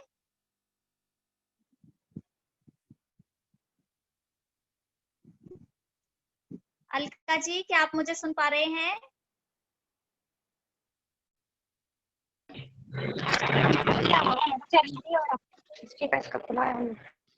जी, इसके बाद हम जेंडर इक्वालिटी पर बातचीत करेंगे। क्या अलका जी आप मुझे सुन पा रहे हैं? आपके वॉइस आपने अपना जरा अनम्यूट कीजिए अपना फोन। जी, इसके बाद जैसे कि जेंडर इक्वालिटी इन बिजनेस, अब हम बिजनेस की उद्यमों की बातचीत करते हैं। अलका जी क्या आप मुझे सुन पा रहे हैं? जी, जेंडर इक्वालिटी इन बिजनेस, अब हम व्यवसाय की बातचीत करते हैं। जैसे कि उद्यमों पर हम आते हैं, बहुत सारे जो व्यवसाय हैं हम देख रहे हैं लगातार ही जो व्यवसाय है वो हमेशा से पुरुषों का ही उन पर बोलबाला रहा है। वर्ल्ड इकोनॉमी फोरम की ग्लोबल जेंडर गैप रिपोर्ट 2020 के अनुसार उत्तरी अमेरिका में 191 साल तक लैंगिक समानता नहीं देखी जाएगी। लिंग समानता में समान वेतन, समान उपचार, नेतृत्व, कॉर्पोरेट समान प्रतिनिधित्व और प्रशिक्षण और करियर निर्माण के अवसर में समान पहुंच आदि शामिल है। तो अब हम जेंडर इक्वालिटी की बात कर रहे हैं, तो जेंडर इक्वालिटी के लिए हम बुलाना चाहेंगे हमारे बीच में है प्रेरणा रजोरा जी। प्रेरणा रजोरा जी क्या आप हमारे को सुन पा रहे हैं? प्रेरणा रजोरा जी। हाँ जी शैली जी। प्रेरणा जी हमारे बीच में है, वो एक उद्यमी है, एंटरप्रेन्योर है, और काफी लंबे समय से निरंतर ही हमारे महिला प्रशिक्षण संस्थान का भी एक जगमगाता चेहरा रहा है इनका। और आज आप जेंडर इक्वालिटी इन बिजनेस के ऊपर वार्तालाप करने जा रहे हैं। तो हम आपसे जानना चाहेंगे कि आपके क्या विचार है महिला सशक्तिकरण या फिर हम महिला समानता को लेकर, आपके क्या विचार हैं बिजनेस को लेकर, महिलाओं के समानता को लेकर? जी, पहले तो शैली जी थैंक यू, आपने मुझे अपॉर्चुनिटी दी कि आज मैं जेंडर इक्वालिटी बिजनेस के बारे में बताऊं। और आज वुमेन इक्वालिटी डे है, जहाँ पे हम मेल फीमेल की इक्वालिटी के ऊपर बात कर रहे हैं। और अभी जिन्होंने भी हमें पॉलिटिक्स के बारे में और एजुकेशन मेडिकल के बारे में बताया, वो बहुत अच्छा था।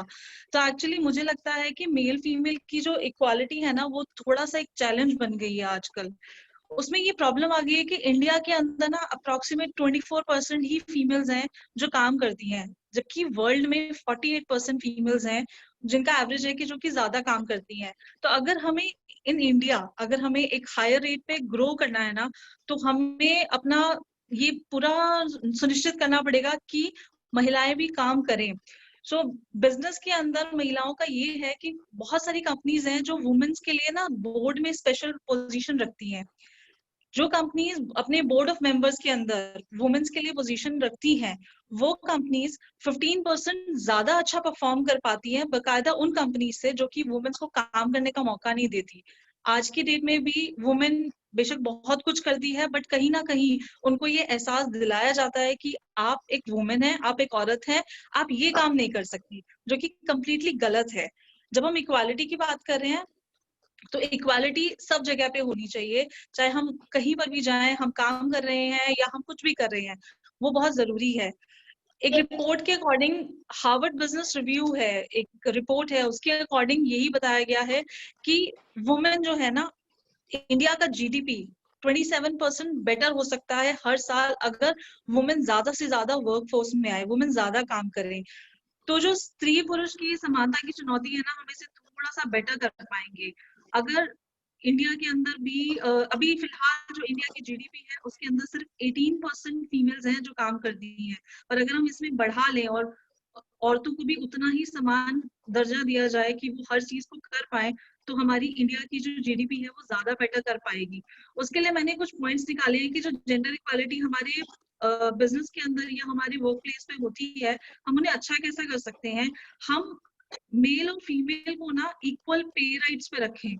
हम कभी कभी क्या करते हैं, अरे फीमेल है इसको अच्छा पोजीशन मत दो, इसको छोटे पोजीशन पे ही रखते हैं, ये उतना काम नहीं कर पाएगी, घर भी देखना है। पर नहीं, हमें उनको समझना होगा कि जब फीमेल घर से बाहर निकली है काम करने के लिए, तो वो काम करने के लिए निकली है और वो इतनी क्षमता रखती है अपने अंदर कि वो सब काम कर सकती है, पुरुषों के साथ कंधे से कंधा मिला के काम कर सकती है। तो उनकी पे इक्वल होनी चाहिए, उनका पोजीशन इक्वल होना चाहिए। बहुत जगह होता है कि लीडरशिप पोजीशन पे फीमेल्स को देते ही नहीं है। वो ये कह देते हैं कि आप तो फीमेल हैं तो आप वो पोजीशन संभाल ही नहीं पाएंगी, आप वो रिस्पॉन्सिबिलिटीज नहीं ले पाएंगी, जो कि कम्प्लीटली गलत है। वो रिस्पॉन्सिबिलिटी लेने लायक है। हमारे माँ बाप हमें पढ़ाते हैं, वो हमें पढ़ाते हैं ताकि हम आगे बढ़े, आगे बढ़ना चाहते हैं। पर ऐसे जो पुरुष प्रधान जो ये समाज है, ये हमें रोक लेता है, हमें हर जगह पे आगे जाने से हमें रोकता है कि ये आप पोजीशन नहीं ले सकते हैं। जो ऑक्यूपेशन, जो हमारा अपॉर्चुनिटीज है, वो हमें प्रॉपरली नहीं मिलती है। अगर हम हर इंडस्ट्री में, हर ऑक्यूपेशन पे, हर जगह पे अगर महिलाओं को बराबर का दर्जा दें, उनको बराबर इक्वल उस पे रखें कि इतनी फीमेल्स हैं, इतने मेल्स हैं, तो वो इक्वल होना चाहिए, तभी जेंडर इक्वालिटी आ पाएगी। हमें ये जेंडर बेस्ड डिस्क्रिमिनेशन खत्म करना होगा कि ये महिला है, ये पुरुष है, अगर कोई काम करने आया है तो उनको प्रॉपर देना चाहिए। तो अगर हमें वर्क प्लेस पे जेंडर इक्वालिटी करना चाहिए तो वो कम्प्लीटली फेयर होना चाहिए, वो कम्प्लीटली सही होना चाहिए। इसलिए नहीं कि हमें सिर्फ उस वर्क प्लेस पे उस जगह को अच्छा करना है, इसलिए क्योंकि अगर हम अपने कार्य क्षेत्र में अगर हम औरतों को प्रॉपर इक्वालिटी देंगे तो उससे हमारा देश भी सुधरेगा, औरतों को भी उतना ही फ्रीडम होगा ताकि वो लोग भी आगे जाके काम कर पाए। तो वर्क प्लेस पे जेंडर इक्वालिटी तभी अचीव हो सकता है जब जेंडर की परवाह किए बिना रिवॉर्ड्स, रिसोर्सेज, अपॉर्चुनिटी इक्वली लोगों को मिले। ऐसा नहीं कि आप महिला हो, आप ये नहीं कर सकते, आप इतना काम नहीं कर पाएंगी, आप ये ऐसा नहीं कर सकती, क्योंकि हर जगह पे हमें रोका जाता है, जो कि गलत है। एक औरत की रिस्पेक्ट करे जाए, उसको उतना ही फ्रीडम दिया जाए जितना कि पुरुषों को दिया जाता है जब वो काम करने बाहर निकलते हैं। बहुत सी जगह पे अभी जैसे हमने एक मूवी देखी गुंजन सिन्हा, उसके अंदर भी ना सेम जेंडर इक्वालिटी के बारे में ही बता रहे थे कि वो पहली महिला थी जो उधमपुर वर्क फोर्स स्टेशन पे थी और उसको कितने समय तक उन्होंने फ्लाइंग ही नहीं करने दी, सिर्फ इसलिए कि वो महिला थी। उसको देख के लोग पीछे मुड़ जाते थे कि अरे महिला है, हमें इसे सैल्यूट करना पड़ेगा। इवन मैं जिस ऑफिस में काम करती थी वहां पर भी मुझे पूरा आगे बढ़ने का मौका नहीं दिया जाता था। मुझे रोक देते थे कि अरे ये लड़की है, हमसे कम उम्र की है, हमें इसको सैल्यूट करना पड़ेगा, हमें नमस्ते करना पड़ेगा, जो कि गलत था। मैंने उनसे अच्छा विचार करके अच्छे से बात की तो वो थोड़ा सा मेरे साथ नॉर्मल हो गए, वरना उन्हें बार बार ये लगता था अरे हमसे छोटी उम्र की लड़की है, अब हमें इसे सलाम करना पड़ेगा, हम इसको काम कैसे देंगे। मतलब इस तरह की चीजें ये गलत थी। हमें औरतों को पूरा रिस्पेक्ट देना चाहिए, उनकी फ्रीडम भी उतनी ही जरूरी है जितनी मर्दों की है। तो मेरे हिसाब से जेंडर इक्वालिटी बिजनेस में या आपके वर्क प्लेस पे प्रॉपर होना चाहिए। उनको भी उसी नजर से देखना चाहिए कि वो भी एक एम्प्लॉई है, वो एक सिर्फ एक महिला नहीं है, वो एक एम्प्लॉय है, वो भी काम करने के लिए बाहर निकली है, उसकी भी मजबूरी है, उसको भी पैसा कमाना है, उसको भी आगे बढ़ना है। तो उसके लिए जेंडर इक्वालिटी सबसे ज्यादा जरूरी है। इतना ही मुझे कहना है, बिकॉज समय बहुत कम है, मैं बहुत ज्यादा टाइम नहीं लेना चाहती। चलिए जी, बस मैं इतना कहना चाहूंगी। और इसी में हमारे बीच में जो मैम थे अभी हाल ही में अपनी बात भी रख के गए हैं, प्रीति जैन जी ने भी बहुत अच्छे अच्छे अपने सुझाव भी दिए थे कि अगर महिलाओं के साथ कोई हिंसा हो रही है कार्य क्षेत्र में, चाहे वो बोलने से हो या छूने से हो, ये नहीं जरूरी होता कि हर कोई आपको टच करेगा तभी वो हिंसा है। आपको वर्बली भी वो बोलते हैं, जो कि गलत होती है चीजें। और ये बहुत अच्छी बातें उन्होंने भी सामने रखी थी और आपने भी बहुत अच्छे अपने विचार प्रस्तुत किए। अलका जी ने भी बहुत अच्छे अपने विचार प्रस्तुत किए। इसके बाद हमारे बीच में है नेहा चौधरी जी, वो भी पेशे से एडवोकेट हैं। नेहा चौधरी जी, क्या आप हमारे बीच में हैं? हम आपको देख नहीं पा रहे। चलिए अभी हम देख जो हमारे सामने कैमरे के आते जाएंगे। नेहा चौधरी जी, बिल्कुल आप हमारे बीच में हैं। आज तो आप बहुत प्रिटी लग रहे हैं। पहले तो आपको thank you so much Shaili ji, thank you so much. आज हम बात करते हैं आपसे, हम 2 पॉइंट्स पर बात करना चाहेंगे। एक तो आप योगा और वुमेन्स की हेल्थ को लेकर बहुत ही कार्यरत है, हम सभी को पता है। आप एक देश का जाना माना पहचाना चेहरा है जो महिलाओं की सेहत को लेकर बहुत ही अग्रसर है। और मैं निरंतर आपकी पोस्ट भी देखती हूँ, आप चाहे पेशे से वकील जरूर हैं परंतु जो आपकी पोस्ट में आप सेहत से संबंधित, महिलाओं की सेहत से संबंधित जो आप क्लिप्स और फोटोज डालकर उनको प्रेरित कर रहे हैं, उनको जोड़ रहे हैं, वो बहुत ही सराहनीय कार्य है कि महिलाएं अपनी सेहत को लेकर हमेशा ही अनदेखा कर देती हैं। वो अपना अगर बीमार होती हैं तो डॉक्टर के पास इलाज करने के लिए सोचती है कि पैसे खर्च करने। ये पैसे खर्च करने की बात नहीं होती, कंजूसी की बात नहीं होती। बात है कि हमारे लिए क्या ये समानता है? यहाँ हमारी समानता नहीं हम दिखाते कि अगर हमारे बच्चे को कुछ होता है तो हम भागकर डॉक्टर के पास जाते हैं। बिल्कुल अगर बिल्कुल किसी को कुछ होता है तो हम तुरंत बोलते हैं चलो मैं तुम्हें डॉक्टर के पास लेके चलती हूँ, पर अगर हमारी बात आती है तो हम उसको अनदेखा कर देते हैं। तो एक तो हम आज आपसे जेंडर इक्वालिटी इन हेल्थ, मतलब महिलाओं की सेहत को लेकर आपसे बातचीत करेंगे, और लिंग आधारित हिंसा, ये इन टॉपिक्स पे भी बात करेंगे, क्योंकि जो महिलाएं कई बार होती है मार खाकर पहुंचती हैं, और आप वकील भी हैं, तो इन सब चीजों का तालमेल बिठाकर आप आज हमारे सामने क्या विचार प्रस्तुत करने जा रहे हैं, वो हम बहुत ही धीरज और दिमाग खोलकर हम सुनना चाहेंगे। क्योंकि अगर महिलाओं पर हिंसा होती है तो मार पड़ती है, बहुत ज्यादा चोटें पहुंचती हैं, इंटरनली भी पहुंचती हैं, और बाहरी जो दिखाई भी नहीं देती कैसी चोटें पहुंचती हैं। और आप एडवोकेट होने के नाते उनको राय भी, और डॉक्टर होने के नाते उनको उपचार भी करती हैं, तो आप इन चीजों में कैसे तालमेल करते हैं, हम आपसे आज जानना चाहेंगे। आपका स्वागत है। Thank you so much. And आप सब महिलाओं को, मेरी बहनों को आदर प्रणाम, वेलकम यू ऑल। और यस, वकील होने के साथ साथ अपनी फिटनेस का मैं बहुत ध्यान रखती हूँ, और खासतौर की औरतों को मैं बोलती हूँ कि कहा जाता है कि औरतें घर का काम कर ले तो उनके लिए वही वर्कआउट होता है, जो कि बहुत बड़ा मिथ है। मैं लॉकडाउन जब शुरू हुआ था, मैं अपना एग्जाम्पल बताती हूँ, लॉकडाउन जब शुरू हुआ था तो मैंने 4-5 किलो उल्टा बढ़ा लिए थे घर के काम करने के चक्कर में। तो ऐसा ये बहुत बड़ा मिथ है, कहीं दिमाग में ये सोच भी मत लेना कि घर के काम करने से हो जाता है। एक जो एक्सपर्ट एडवाइस होती है आपके वर्कआउट को लेके, आपके एक एक मसल को लेके, आपके, क्योंकि जब एक औरत माँ बनती है, मेरे 2 बच्चे हैं, जब वो माँ बनती है उनके शरीर में न जाने कितनी डेफिशिएंसीज आती हैं कैल्शियम से। आई थिंक कोई डिस्टर्बेंस हो रही है। जी सुधीर जी से कहना चाहूंगी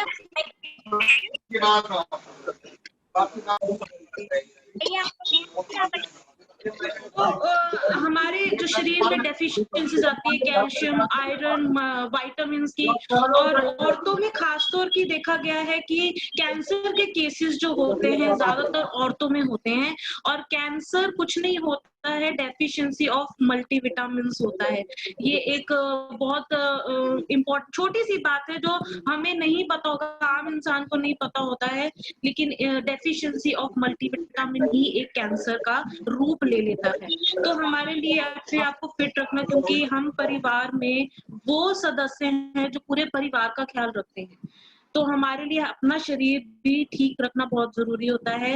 वर्कआउट का मतलब ये है कि अपना पसीना निकालना, अपने आप, देखिए पसीना निकालना तो ठीक है, आप अगर अपने कसरत करते हैं तो आप खूबसूरत भी दिखेंगे, उतने ही जवान दिखेंगे, उतने ही अच्छे दिखेंगे, काम पे भी जाएंगे तो सब आपकी वाह वाह करेंगे। तो अभी आज 26 अगस्त है, 29 अगस्त को इंडिया में फिट इंडिया मूवमेंट हुआ था, जिसमें ये बताया गया था कि बच्चों से लेके, बूढ़ों से लेके, औरतों से लेके हर इंसान को अपने शरीर को स्वस्थ रखना चाहिए, फिटनेस को चाहे।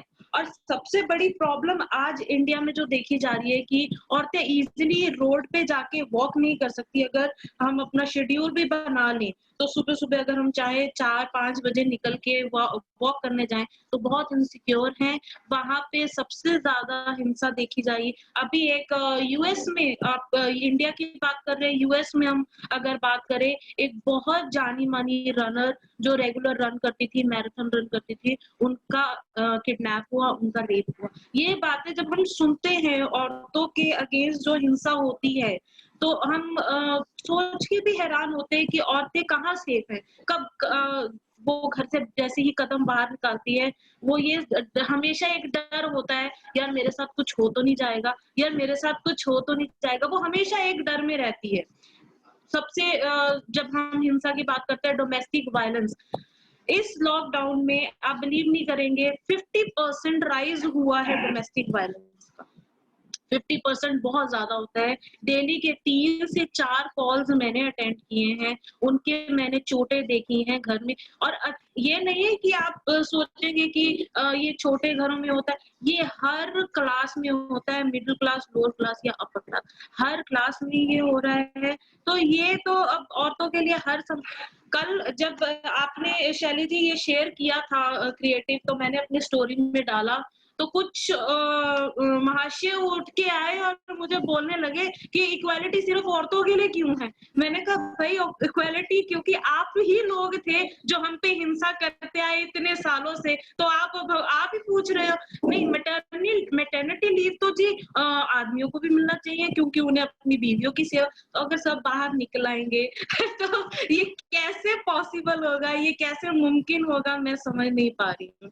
चलिए अभी एक कुछ अच्छे नाम भी मैं आपके सामने, कुछ बुरे भी हैं ऐसे, किससे अच्छे भी, लेकिन अच्छी बातें भी हमें सुननी चाहिए। हम ऐसे देश में हैं जहाँ पे हम पीटी उषा जी का नाम सुनते हैं, दूती चंद जी जो स्प्रिंटर हैं, हिमा दास, पीवी संधू, गीता फोगाट, क्यों नहीं, वो कैसे आगे बढ़ी हैं? क्योंकि उनके माँ बाप का सहयोग रहा है। हम भी एक माँ बाप है, अगर हमारा बच्चा फिटनेस इंडस्ट्री में आना चाहता है, स्पोर्ट्स पर्सन बनना चाहता है, हमें बिल्कुल अपना सहयोग देना चाहिए, हमें सपोर्ट करना चाहिए, हमें उल्टा उनके साथ खड़े होना चाहिए। आप शायद ही इन बॉडी बिल्डर्स को जानती होंगी, सोनाली स्वामी हैं, यास्मीन चौहान हैं जो गुड़गांव से हैं, ये भी बहुत अच्छे एथलीट्स हैं। और मैं आपको कुछ बेनिफिट्स भी बताऊंगी जो कि फिटनेस से आपको मिल सकते हैं, क्योंकि मैं दोनों देखिए, अगर वकील हूं तो वकील के तरीके से बता रही हूँ कि हम रोड पे सेफ नहीं है, क्योंकि हमें वॉक करने जाना है, हमें रन करने जाना है, ठीक है, बिल्कुल हम सेफ नहीं है। आप में से कितने लोग मानते होंगे, कितनी औरतें मानते होंगी कि हम सेफ हैं रोड्स पे? बिल्कुल सेफ नहीं। शामिल करना चाहूंगी कि आजकल हम एक क्राइम और देख रहे हैं, वो उभरता हुआ क्राइम आने वाले समय में बहुत बड़ा क्राइम होने वाला है, जिसको हम इग्नोर कर देते हैं जब हम घर से बाहर निकलते हैं। तो एक आजकल नया तमाशा चला है जिसे कहते हैं प्रैंक। ये शायद किसी को पता नहीं होगा। प्रैंक जो एक ऐसी चीज है, जैसे अगर हम किसी गार्डन में जाके बैठे हैं तो कुछ लड़के आकर हम पर प्रैंक करते हैं, और या तो हमारे साथ कुछ किसी भी तरीके से हमारे साथ इन्वॉल्व होने की कोशिश करते हैं। तो एक कानून प्रैंक को लेकर भी बनना अब जरूरी हो गया है, क्योंकि महिलाएं बहुत स्तर पर आगे बढ़ रही हैं और उसमें कोई मन चले आते हैं अपनी एक वीडियो बनाने के लिए, एंटरटेनमेंट के लिए, बिना आप किसी की मर्जी के कोई वीडियो नहीं बना सकते। और यदि आपकी नजर में या आपके साथ कोई ऐसा प्रैंक करता है तो आप कानूनी सहायता लीजिए और एक्शन लीजिए, तुरंत उसको एकदम उसके साथ वो डिलीट कराइए, उसे बढ़ावा ना दीजिए। चाहे मैंने कुछ प्रैंक्स की ऐसी वीडियो देखी जिसमें कुछ पुरुष होते हैं, जब वो पकड़े जाते हैं और मारपीट होने लगती है उनके साथ, तो वो कहते हैं कि हमारे साथ हम प्रैंक कर रहे थे और हम एक लेसन देना जा रहे थे कि लड़कियां बहुत आगे बढ़ गई हैं। परंतु जब वो पकड़े नहीं जाते और लड़कियां उनकी बात मानकर उनको अपना नंबर एक्सचेंज कर लेती हैं और वो एक दूसरे के साथ काफी क्लोज हो जाते हैं, तब वो शिक्षा जो वो बुरी चीज में दे रहे हैं वो अच्छी चीज में नहीं देते हैं कि आपको ऐसा अपना नंबर किसी को नहीं देना चाहिए, तब वो ये चीजें नहीं मेंशन करते। तो प्रैंक के खिलाफ भी एक बहुत ही सख्त कानून बनाने की अब आवश्यकता है। और अगर आपके साथ कोई भी प्रैंक करता है तो आप उसको हंसी में और मजाक में मत लीजिए, क्योंकि आपके छूट देने से आने वाले जो और भी बच्चियां हैं उनके साथ बहुत ही क्राइम बढ़ेगा। तो आप सबसे निवेदन है कि प्रैंक को बढ़ावा मत दीजिए। और इसके साथ साथ नेहा चौधरी जी ने बहुत शैली एक बात मैं इसके साथ जोड़ना चाहती हूँ। आप प्रैंक की बात कर रहे थे, इसके साथ एक मुझे किस्सा याद आ गया कि एक गुड़गांव में सोसाइटी के अंदर ही एक 10 साल की लड़की का सोसाइटी के ही एक लड़के ने रेप कर दिया था, बेसमेंट में लेके जाके। वो फुटबॉल प्लेयर थी लड़की और बहुत शौकीन थी फुटबॉल खेलने की, और उसको ये बोल के लेके चला गया कि आपको मैं आपका जो फेवरेट फुटबॉल प्लेयर हैं उनका ऑटोग्राफ, जो ओरिजिनल ऑटोग्राफ है वो मैं आपको फोटो देता हूँ। उस बहकावे में आके वो बच्ची उसके साथ चली गई और उसका रेप हो गया। मैं भी सोसाइटी में रहती हूँ और आज मैं इतनी डरी हुई माँ हूँ कि मैं अपनी बच्ची को, मेरी 12 साल की बेटी है, मैं उसको अकेले जाने नहीं दे सकती। तो ये डर है, ये जेंडर इनइक्वालिटी है, हमें इसके खिलाफ आवाज उठानी ही चाहिए। बहुत ही अच्छी बात आपने कही कि ये बहुत निंदनीय बातें हैं कि अगर हमारी बच्चियों को कोई बहका के, और हमारी बच्चियां बहक भी जाती हैं क्योंकि हम उनका सामना सच्चाई से नहीं कराते, हम उनको हमेशा छुपाकर और दबाकर रखते हैं। हम अगर हमको असली चेहरा दिखा के चले ना कि ये गलत है और ये सही है, ये गलत फैसला तुमने नहीं लेना, सही तुमने नहीं लेना, तो हर एक फैसले का अंतर उनको बता के चले तो बहुत सारी मुश्किलें हमारी आसान हो जाएंगी। इसी बीच हमारे साथ देवयानी जी जुड़ी हुई हैं जो कि ट्रांस मॉडल है। आपका सबसे पहले तो बहुत ही हार्दिक स्वागत और अभिनंदन कि आपको हम देख सके और लंबे समय से हम एक दूसरे के साथ बातचीत कर रहे हैं जेंडर इक्वालिटी इन लाइफ। आज ये अपनी जिंदगी जीवन के बारे में बताएंगे। जैसे कि आप सभी को पता है कि ये ट्रांस मॉडल है और ये ट्रांस मॉडल आप सभी जानते हैं। और जेंडर इक्वालिटी जो कि भेदभाव हमेशा महिला, पुरुष और अन्य को लेकर रहता है। मैं जानती हूँ कि अन्य के साथ कितना ये ज्यादा नाइंसाफी होती है क्योंकि अन्य के लिए कभी भी कुछ नहीं निकलता। सरकारी नौकरियां निकाल दो तो वो भी अलग, क्योंकि उनको शिक्षित नहीं है, आगे बढ़ने का रास्ता नहीं है। और ऐसे में आगे बढ़ना अपने मकसद के लिए कि हाँ हम अपने जीवन को एक अच्छा स्तर दे सके, सिर्फ एक इतनी छोटी सी पहल करना कि हम अपने जीवन को आगे बढ़ा सके एक अच्छा। मुझे लगता है कि सारी गुनाहों के जो है बम फोड़े तो पुरुषों के ऊपर फूटने वाले हैं, क्योंकि अन्य भी यहाँ पर खिलाफ हो रहे हैं। तो सब चीजों में हम देख रहे हैं कि यहाँ ट्रांस मॉडल जो है हमारे बीच में देवयानी जी बहुत ही अग्रसर है कार्य को लेकर। और हम आपकी लाइफ के बारे में हम छोटी सी कुछ बातें हम जानना चाहेंगे क्योंकि समय बहुत कम है और बहुत सारे वक्ता हैं अच्छे हम चाहते हैं सभी को समान समय मिले। जी देवयानी जी आपका स्वागत है। जी नमस्कार, मेरी आवाज आ रही है सबको? हेलो। बुला रही हाँ जी, सबको मेरी नमस्कार। अब मेरे बारे में तो शैली जी ने बता ही दिया और बहुत बहुत धन्यवाद आपका कि मुझे भी आपने इतना बड़ा दर्जा दिया कि हाँ आप भी हमारी ही जैसे हो। देखो बात ये होती है कि ट्रांस जो होती है वो तो पहले के जमाने की अगर हम बात करें तो पहले जो किन्नर होते थे वो पैदा हुआ करते थे और आजकल क्या हो गया जो किन्नर जो है वो उनकी संख्या बहुत कम हो चुकी है। मतलब आजकल पैदा ही नहीं होता है, ऐसे भी समझ लो। अगर परसेंटेज दिया जाएगा तो 100 में से 2% या 3% किन्नर पैदा होते हैं, बाकी सब वी आर ऑल ट्रांसजेंडर। तो मैं इतना कुछ तो मैं बोलना नहीं चाहूंगी किस लिए, क्योंकि टाइम भी बहुत कम दिख रहा है और मैं सिर्फ मोटी-मोटी 2-3 बातें रखना चाहती हूँ। जैसे आपने अभी बहुत अच्छी बात बोला, एक मैडम ने बोला कि महिलाओं के ऊपर बहुत सारी शोषण होती है और महिलाओं के ऊपर बहुत सारी चीजें भी लागू है कि वो पुरुषों के बराबर नहीं कर सकती, पुरुषों के साथ मिलजुल के नहीं चल सकती। ये जेंडर इक्वालिटी होना चाहिए, ये तो बहुत अच्छी आवाज है। कहीं ना कहीं हम भी अधूरे हैं, कहीं न कहीं हम भी अधूरे हैं, कहीं न कहीं मर्दों के शिकार हम भी होते हैं और सोसाइटी में हमारी कहीं पे इज्जत भी नहीं है और बहुत सारी सरकारी नौकरियां, बहुत सारी सरकारी चीजें हैं जो हम सक्षम है, अपने आप में एक सक्षम है, पढ़े लिखे भी हैं, लेकिन कहीं वैकेंसी नहीं निकलती जो चीज की हमें जरूरत होती है। तो हम चाहते हैं हम भी आगे बढ़े और समाज के सामने अगर एक जेंडर इक्वालिटी बन जाएगा तो ये जो भेदभाव है, ये जो ट्रांसजेंडरों के ऊपर बहुत सारी अत्याचार होती है। अभी आपने सुना होगा चंडीगढ़ में अभी 2 ट्रांसजेंडरों को ऐसे ही मार दिया गया है।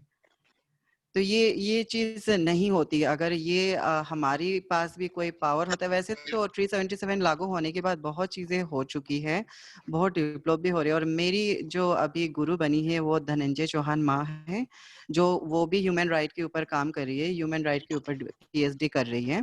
और जो मेरी जो दादी गुरु है वो है लक्ष्मी नारायण त्रिपाठी, शायद आप लोग जानते ही होंगे उनको सब कोई। तो मैं सिर्फ यही कहना चाहती हूँ कि आज की जो जमाने है इसमें बहुत चीजें चेंज हो चुकी है, सिर्फ हमें सोच चेंज करना बहुत जरूरी है। तो इसी के साथ मैं थैंक यू कहना चाहूंगी सबको। धन्यवाद। आपका बहुत बहुत धन्यवाद। इसके बाद हमारे साथ अंजू जी है क्या? अंजू टीकू जी हमारे बीच में, अंजू टीकू जी है जी। इसके साथ साथ अभी मुझे लगता है वो हाल ही में नहीं है इस वक्त, हमारे साथ और भी बहुत सारे अच्छे अच्छे वक्ता जुड़े हुए हैं। डॉक्टर अंजना जी, आप सुन पा रहे हैं? क्या किसी का कोई क्वेश्चन है जो जानना चाहते हो या पूछना चाहते हो? निशा जी भी हमारे बीच में है, आशा जी हमारे बीच में है। आप भी कुछ अपने विचार प्रस्तुत करना चाहेंगे? हम बिल्कुल सुनना चाहेंगे आपके विचार। जी, आशा साहू जी आपसे भी बात करें। आप अपना फोन म्यूट कर लीजिए, अनम्यूट कीजिए। जी, आपकी आवाज नहीं सुन पा रहे हम, आशा जी। अनम्यूट कर लीजिए, आप अपने फोन को अनम्यूट कर लीजिए। अनम्यूट करना होगा आपको।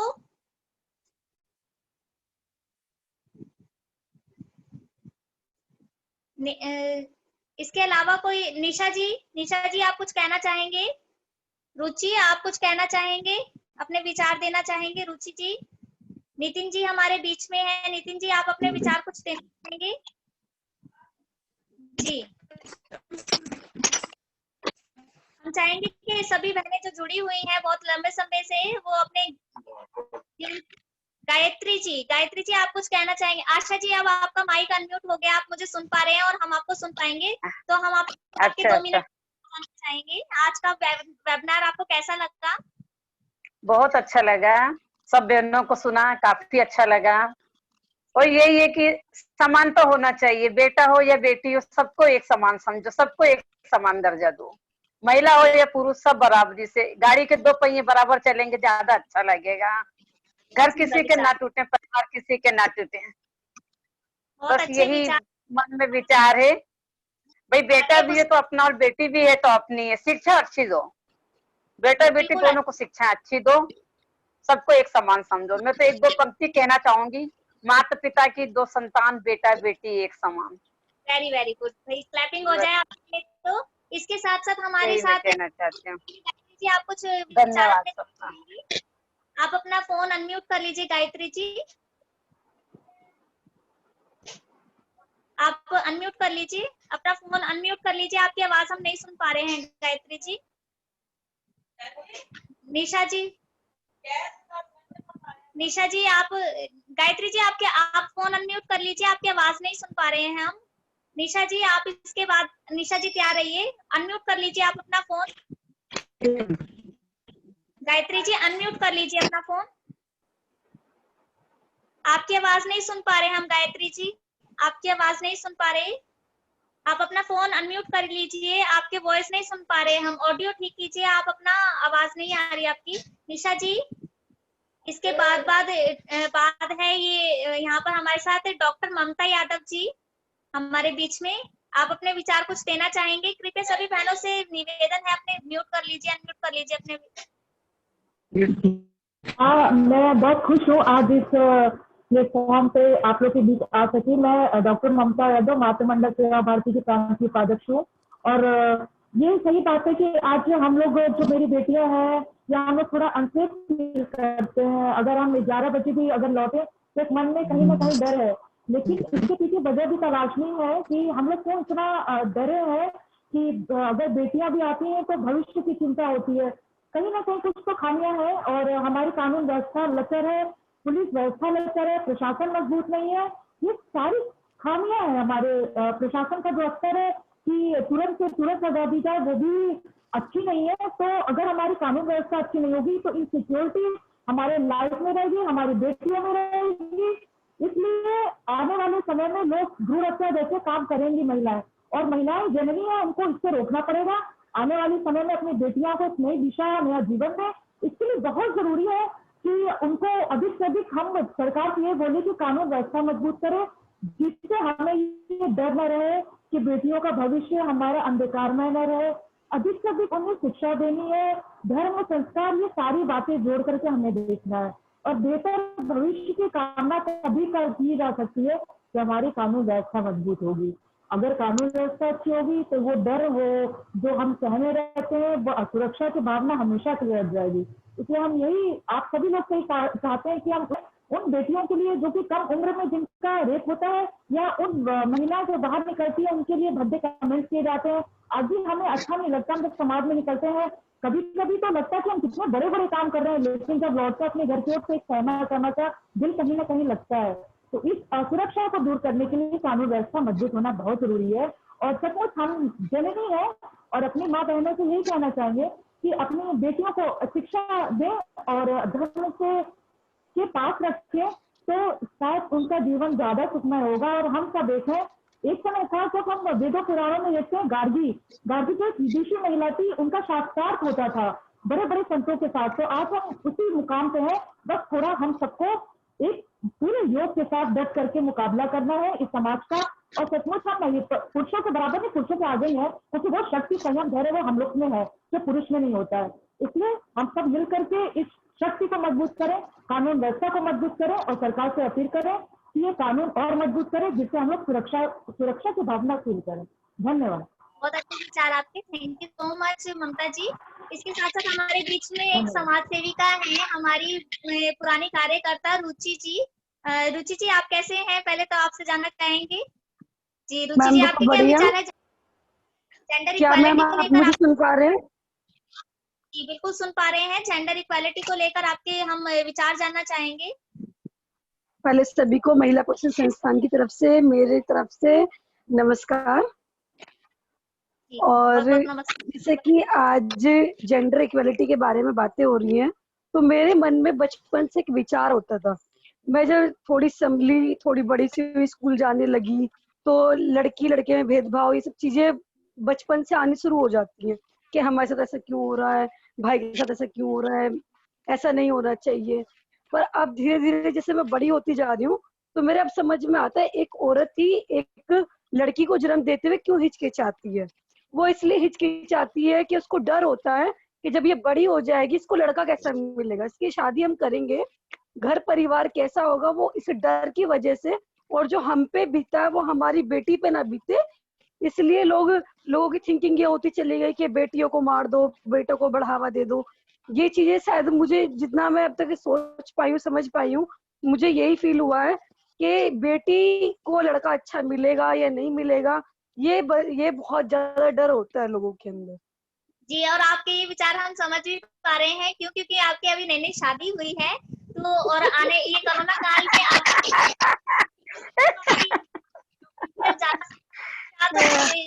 जी ने अपनी शादी के बाद ही अपने पैरों पर खड़े होने का ठान लिया। इनके पति इनको बहुत प्रेम करते हैं, परंतु इसके बावजूद अपने पैरों पर के ये नहीं सोचना कि हमारे पति या हमारे घर पर कोई विपदा आएगी तभी हमें कमाने जाना है।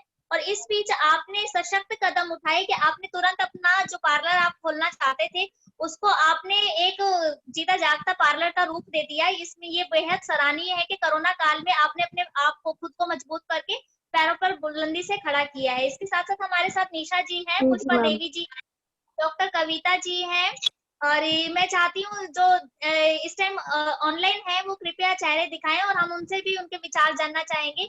प्रगति गुप्ता जी है, सतना जी है, और पूनम जी है, जगदीश जी हैं, कीर्ति जी हैं, और प्रेरणा जी, रामा जी, ये सभी लोग हमारे साथ मौजूद है, रूबी जी है। तो मैं चाहूंगी कि जो भी हमारे साथ इस वक्त मौजूद हैं वो अपने एक एक करके विचार दे सके। तो जो चेहरे दिखते जाएंगे, कविता जी से मैं जरूर जानना चाहूंगी। इसके बाद कविता जी के बाद निशा जी, आप अपना ऑडियो फिर अपना रिमूव कर ले, वो अनम्यूट कर लीजिएगा। कविता जी, आपके जेंडर इक्वालिटी को लेकर क्या विचार है, हम जानना चाहेंगे। कविता जी, कविता शर्मा जी, डॉक्टर कविता शर्मा जी हमारे महिला प्रशिक्षण संस्थान का एक जीता जागता चेहरा, और हमारे यहाँ से सम्मान भी, अवार्ड भी ले चुकी हैं, अवार्ड विनर रह चुकी हैं, और हमेशा ही समाज के लिए और निरंतर कार्यों के लिए हमेशा प्रेरित रहती हैं। और आप भी देख रहे हैं शुरू से इन्होंने अब तक पूरा वेबिनार अटेंड किया है जो कि 1 घंटे से अधिक हो चुका है। इसमें हमारी ये देखी जाती है कि हम चाहते क्या हैं, और या तो हम सिर्फ करने के लिए, दिखाने के लिए कर रहे हैं, और एक व्यक्ति होता है जो सच में लगन से करता है। तो ये मुझे लगता है कि आशा जी, गायत्री जी, डॉक्टर कविता जी, ये हमारे लिए ऐसे आदर्श हैं जो शुरू से एंड तक अभी तक हमारे साथ जुड़े हुए हैं। तो हम चाहते हैं कि आप लोग ऐसे जो लोग आदर्श होते हैं सभी के लिए, समाज के लिए, कि हम सिर्फ दिखाने के लिए कार्य नहीं कर रहे, हम सच में बदलाव चाहते हैं। और आप जैसे लोग ही समाज को बदलने में हमेशा एक प्रमुख स्तंभ के रूप में हमारे बीच में रहते हैं, जिनको देखकर हमारे को भी प्रेरणा मिलती है। डॉक्टर कविता शर्मा जी, आपका तहे दिल से स्वागत है। थैंक यू शैली जी, आपका आई एम वेरी यू, आपका इवेंट बहुत अच्छा है और आपके जरिए हम भी इससे जुड़ पाए। It was a great initiative और हमारी सपोर्ट हमेशा आपके साथ है। Thank you so much.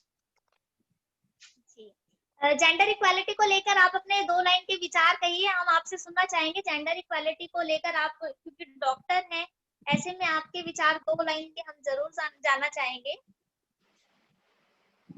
Gender equality पे मैं कहूंगी कि लड़कियां किसी भी क्षेत्र में लड़कों से कम नहीं है और जैसे कि आपने कहा उनको बराबर समान मौका नहीं मिल रहा है, इसलिए अगर उनको मौका भी मिलेगा समाज में तो वो जरूर कुछ बेहतर ही करके दिखाएंगी। ये मेल्स हमेशा सोचते हैं कि फीमेल्स को अंडर एस्टिमेट करते हैं, उनको अपॉर्चुनिटी नहीं मिलती। एंड किसी ने बिल्कुल ठीक भी कहा कि वो काम भी उतना ही कर सकते हैं बट उनको इनिशिएटिव्स भी नहीं मिलते, उनको अपॉर्चुनिटी भी नहीं मिलती and they are not even appreciated in offices. हमेशा यही बोला जाता है कि ये शायद नहीं कर पाएंगी या इनसे नहीं होगा, तो उनको अपॉर्चुनिटी मिलेगी तो मेरे ख्याल से वो शायद बेटर कर पाएंगी और वो अगर सोसाइटी को लीड करेंगी तो शायद सोसाइटी और बेटर होगी। बहुत बहुत धन्यवाद आपका जी। इसके बाद निशा जी, अपना 2 लाइनों में बताइए जेंडर इक्वालिटी को लेकर क्या बदलाव चाहेंगी। अब हम बदलाव की ओर जाते हैं क्योंकि बहुत जल्दी हमारी ये जो मीटिंग है वो क्लोज होने वाली है, 5 मिनट। तो निशा जी, आपके 2 लाइन के विचार हम जरूर जानना चाहेंगे। इसके बाद हमारे साथ रामा जी भी हैं, रामा अग्रवाल जी, हम उनसे भी 2 लाइन के जानना चाहेंगे। तो कृपया अपना वीडियो और अपनी ऑडियो दोनों ऑन कर लीजिए। निशा जी, आप बताइए 2 लाइन में आप क्या बदलाव चाहती है जेंडर इक्वालिटी को लेकर। मैम नमस्ते मैम सभी को, लेकिन मैं इसके बारे में कुछ ज्यादा जानती नहीं हूँ, लेकिन इतना ही कहूंगी कि मुझे सुन के काफी अच्छा लगा। जो बदलाव है उसमें मैं आप लोगों के साथ हूँ, बस इतना ही है मेरा। सही हो गया आपके साथ।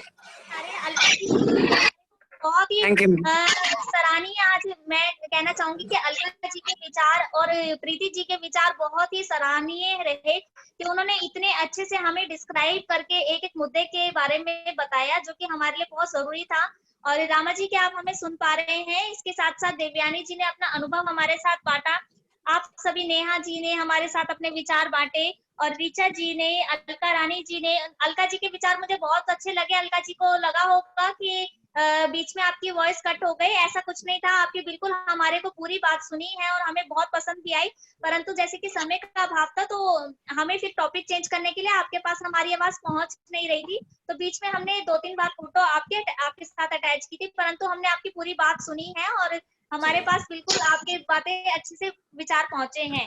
इसके साथ साथ प्रेरणा रजोरा जी ने अपने बहुत सुंदर विचार हमारे को प्रस्तुत किए, प्रीति जी ने और नेहा चौधरी जी ने, देवयानी जी ने। आप सभी का बहुत बहुत आभार कि आप सबने अपना कीमती समय हमें दिया और आशा करते हैं कि जो हमारा अगला आने वाला वेबिनार है, सत्या जी है हमारे बीच में और सभी बहनें हैं, पूनम जी है हमारे बीच में। आप सब thank you so much Shaili ji, thank you so much. Webinar बहुत अच्छा था और सबको मेरी तरफ से प्रणाम और मिलते हैं फिर अगली मीटिंग में, जितना जल्दी हो सके आप मीटिंग दोबारा अच्छा ये प्रोग्राम कार्यक्रम कराया है और हम सब एक ही मंच पर आकर बहने अलग अलग संगठन से, तो ये बहुत ही आपको धन्यवाद हम लोग कहेंगे कि बहुत ही अच्छा आपने ये मंच दे दिया सबको कि अपने मन की आवाज बैठे घर में बैठे बैठे कह लिया।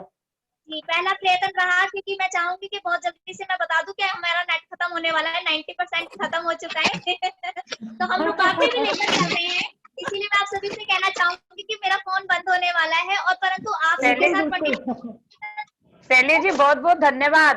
बहुत बहुत धन्यवाद। बहुत धन्यवाद आपका। अच्छी सेमिनार बहुत बहुत धन्यवाद और यहाँ से प्रेरणा लेके जाए कि एक मजबूत महिला बन के जाएंगे। Thank you so much.